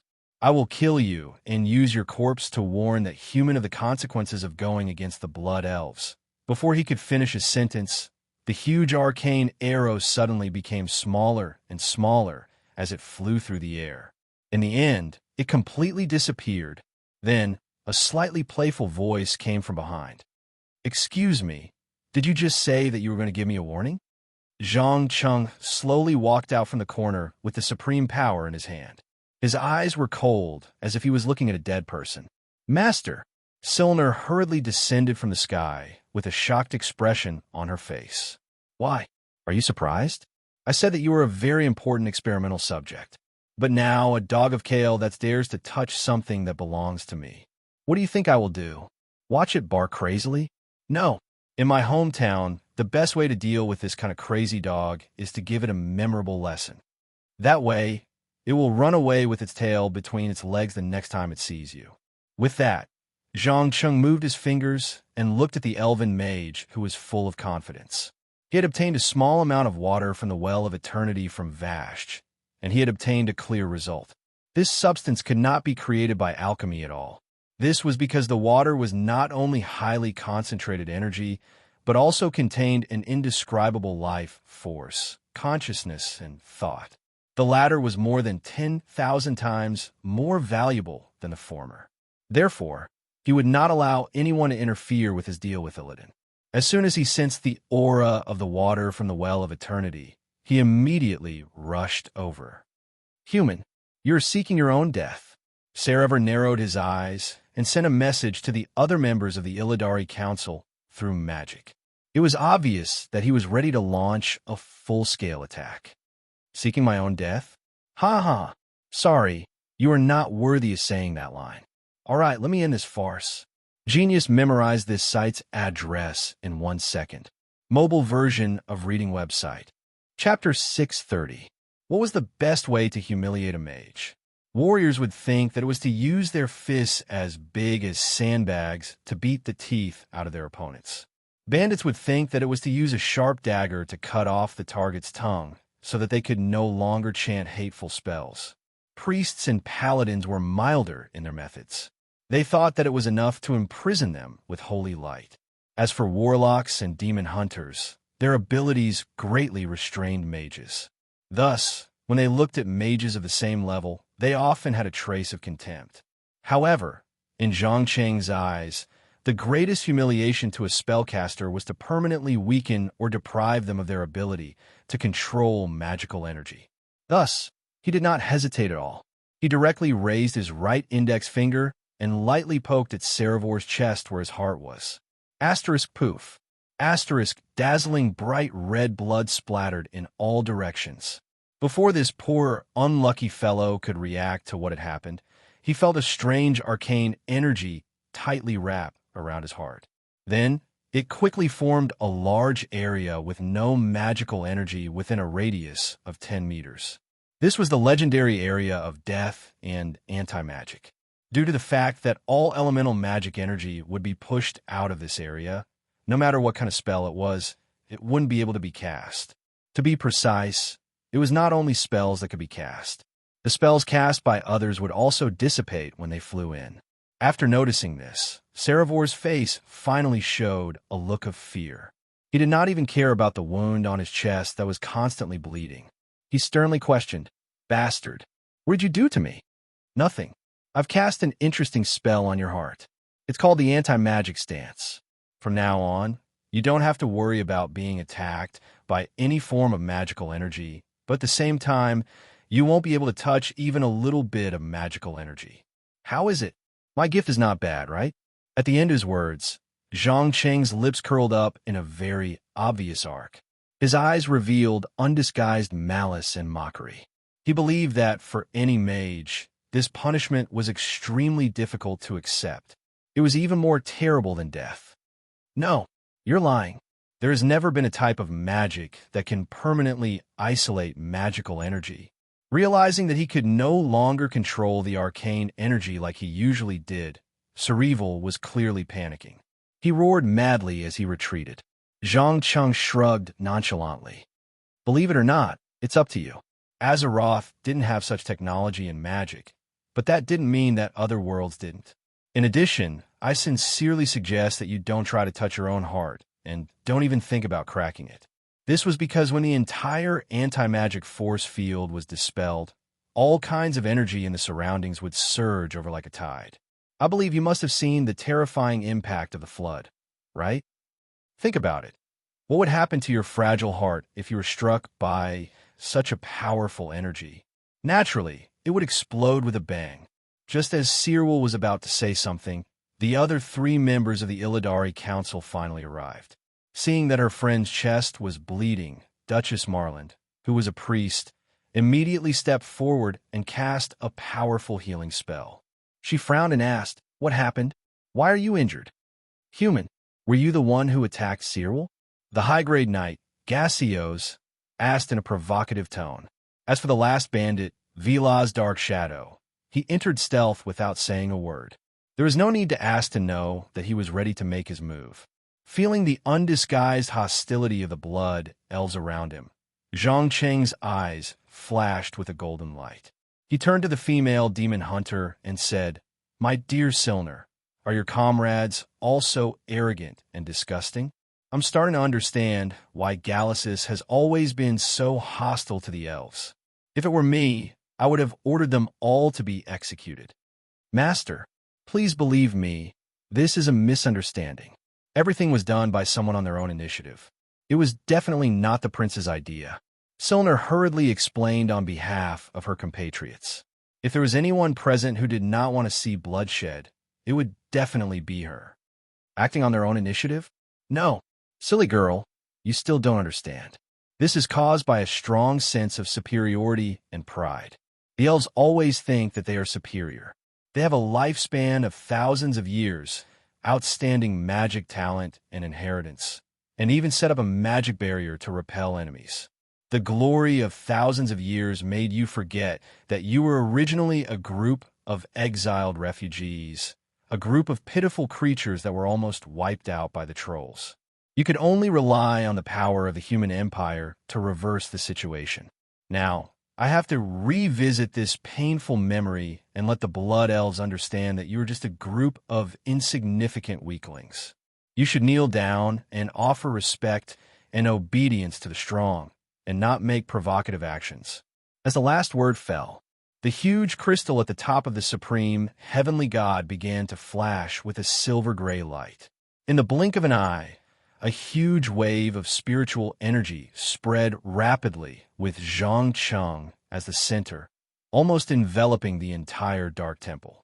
In the next second, an intimidating voice reverberated in the minds of every blood elf. Kneel, submit, or die.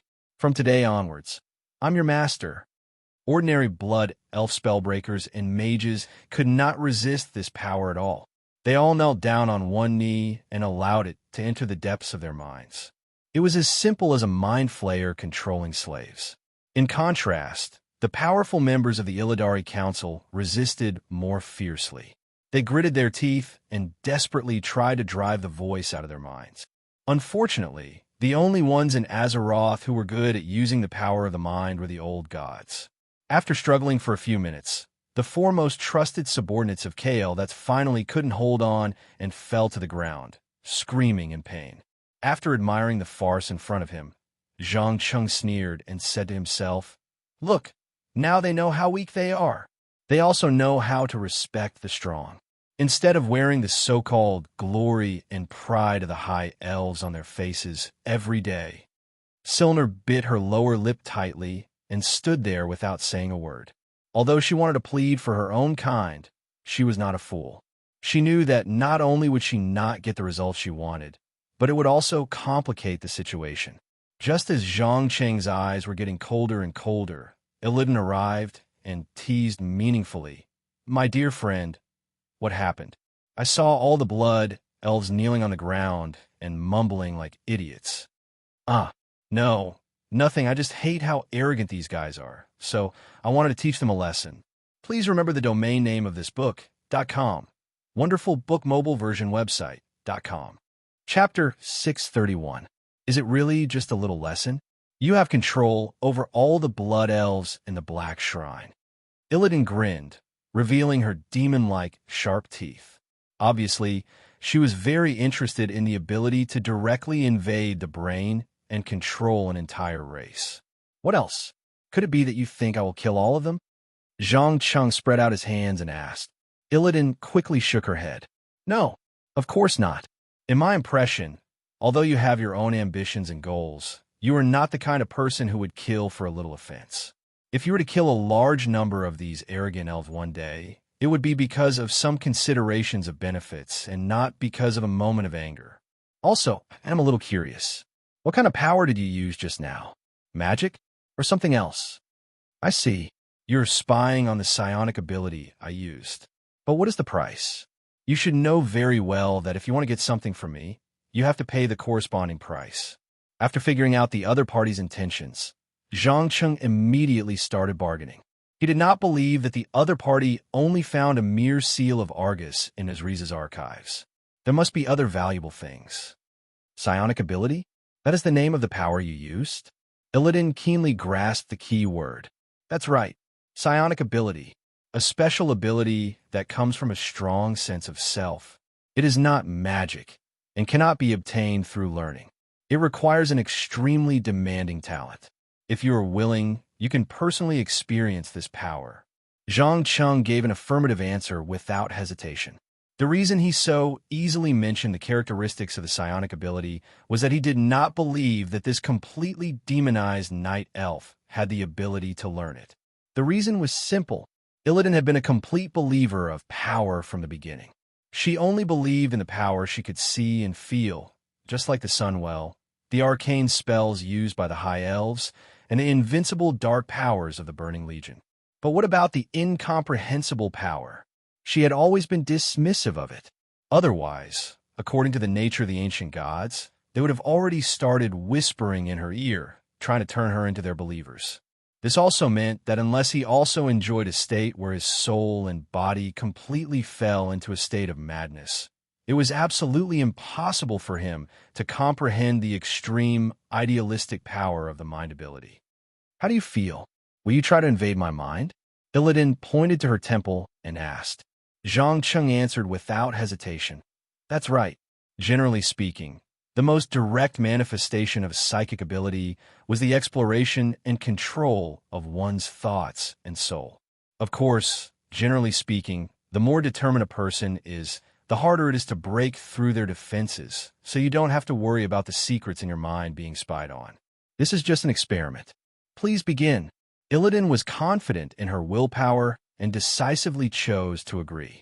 In fact, all the demon hunters who could win in a battle with demons had exceptionally firm wills.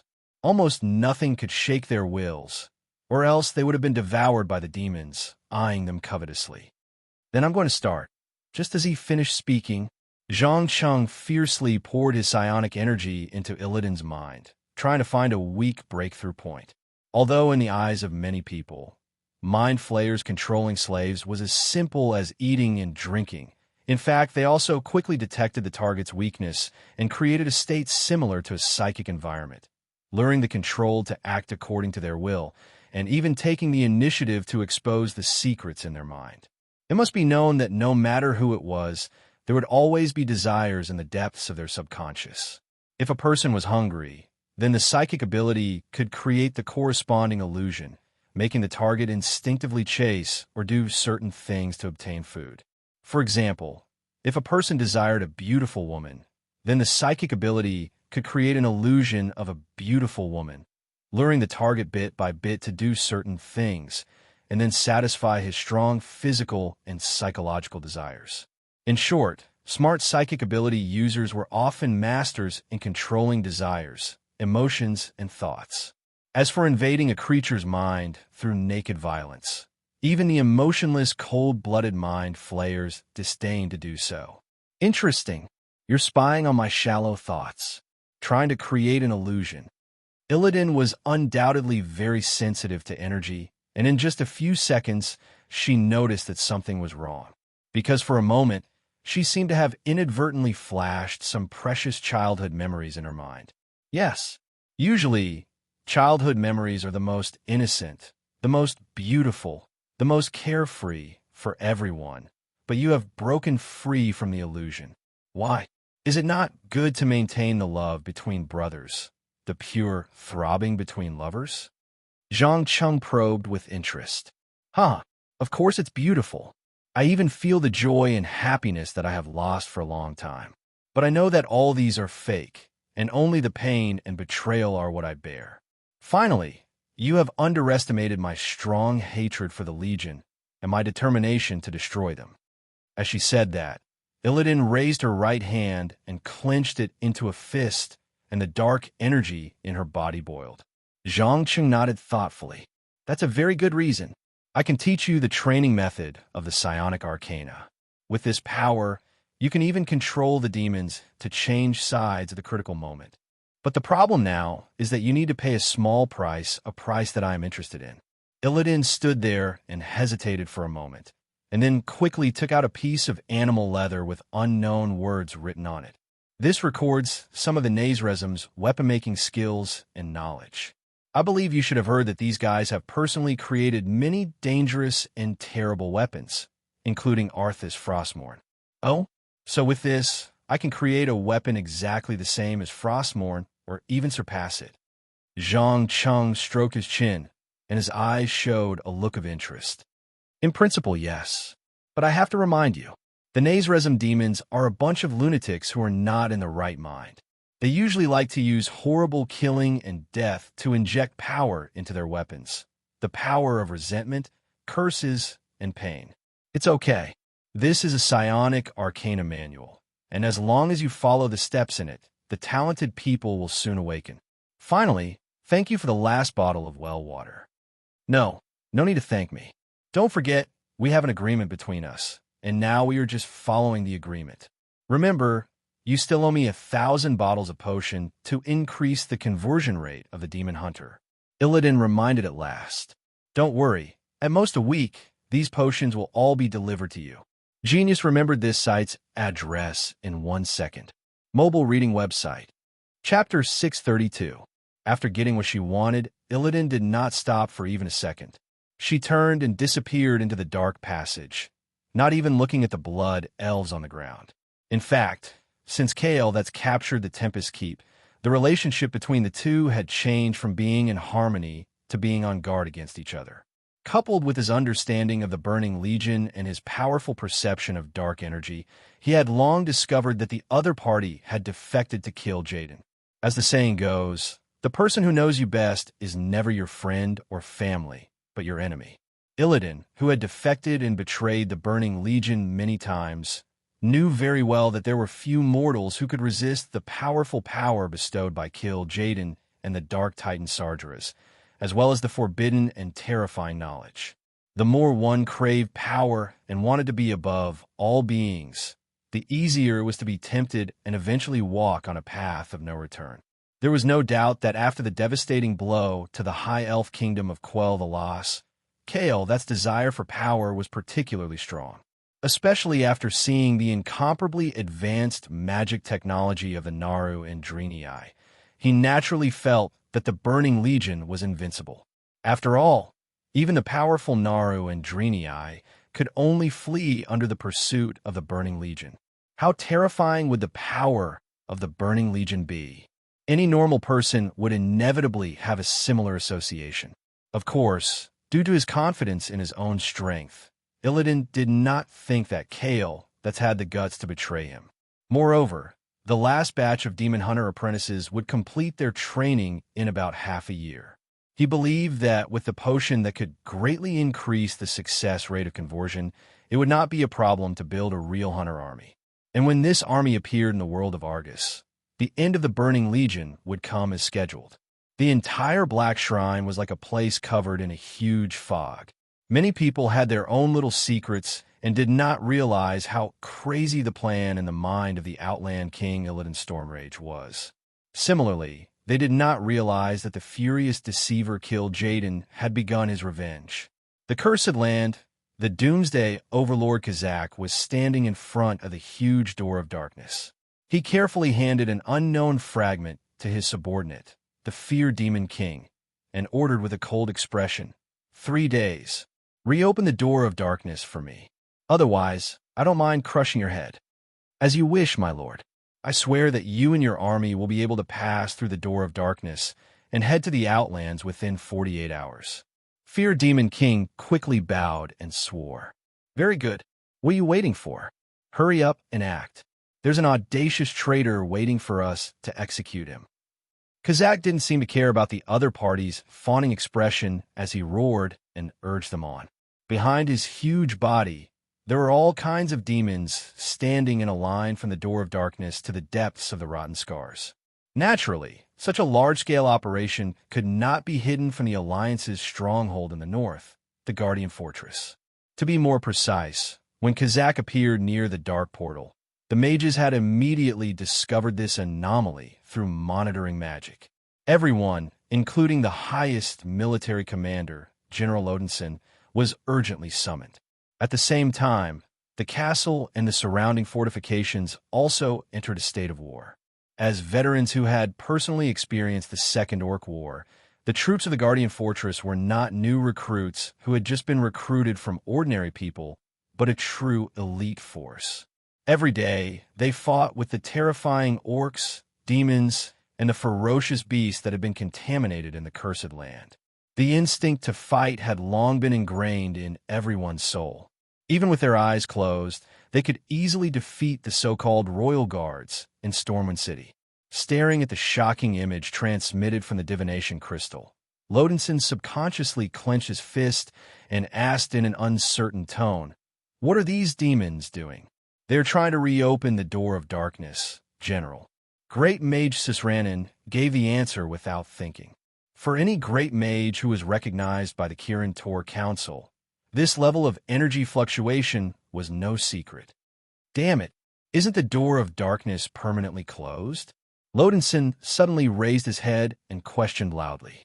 The great mage shook his head with a bitter smile and explained, "I'm sorry, General. We know too little about the door of darkness. Moreover, after the war, every kingdom has ordered to prohibit excessive research on the evil spells of the orcs. Therefore, the closure that we mentioned before is only a state. The connection point between the two worlds is very likely to be hidden in some corner that has not been discovered. Obviously, these demons know about the connection point, so they're trying to expand it through powerful magic power. Then what is their purpose? What is their purpose in opening the door of darkness? Continue to let thousands of orcs attack us? Or directly summon an endless demon army, like in a holy war of Mount Hyjal? Lodinson asked impatiently. As the highest commander of the Guardian Fortress, his most important task was to keep an eye on the door of darkness. Once the situation was out of control, he would immediately report to the higher-ups of the Alliance. Without a doubt, this terrifying situation had obviously reached the highest level. No matter what the demons wanted to do, it would definitely not be a good thing. With the current situation, we really have no way of knowing what the demon's purpose is.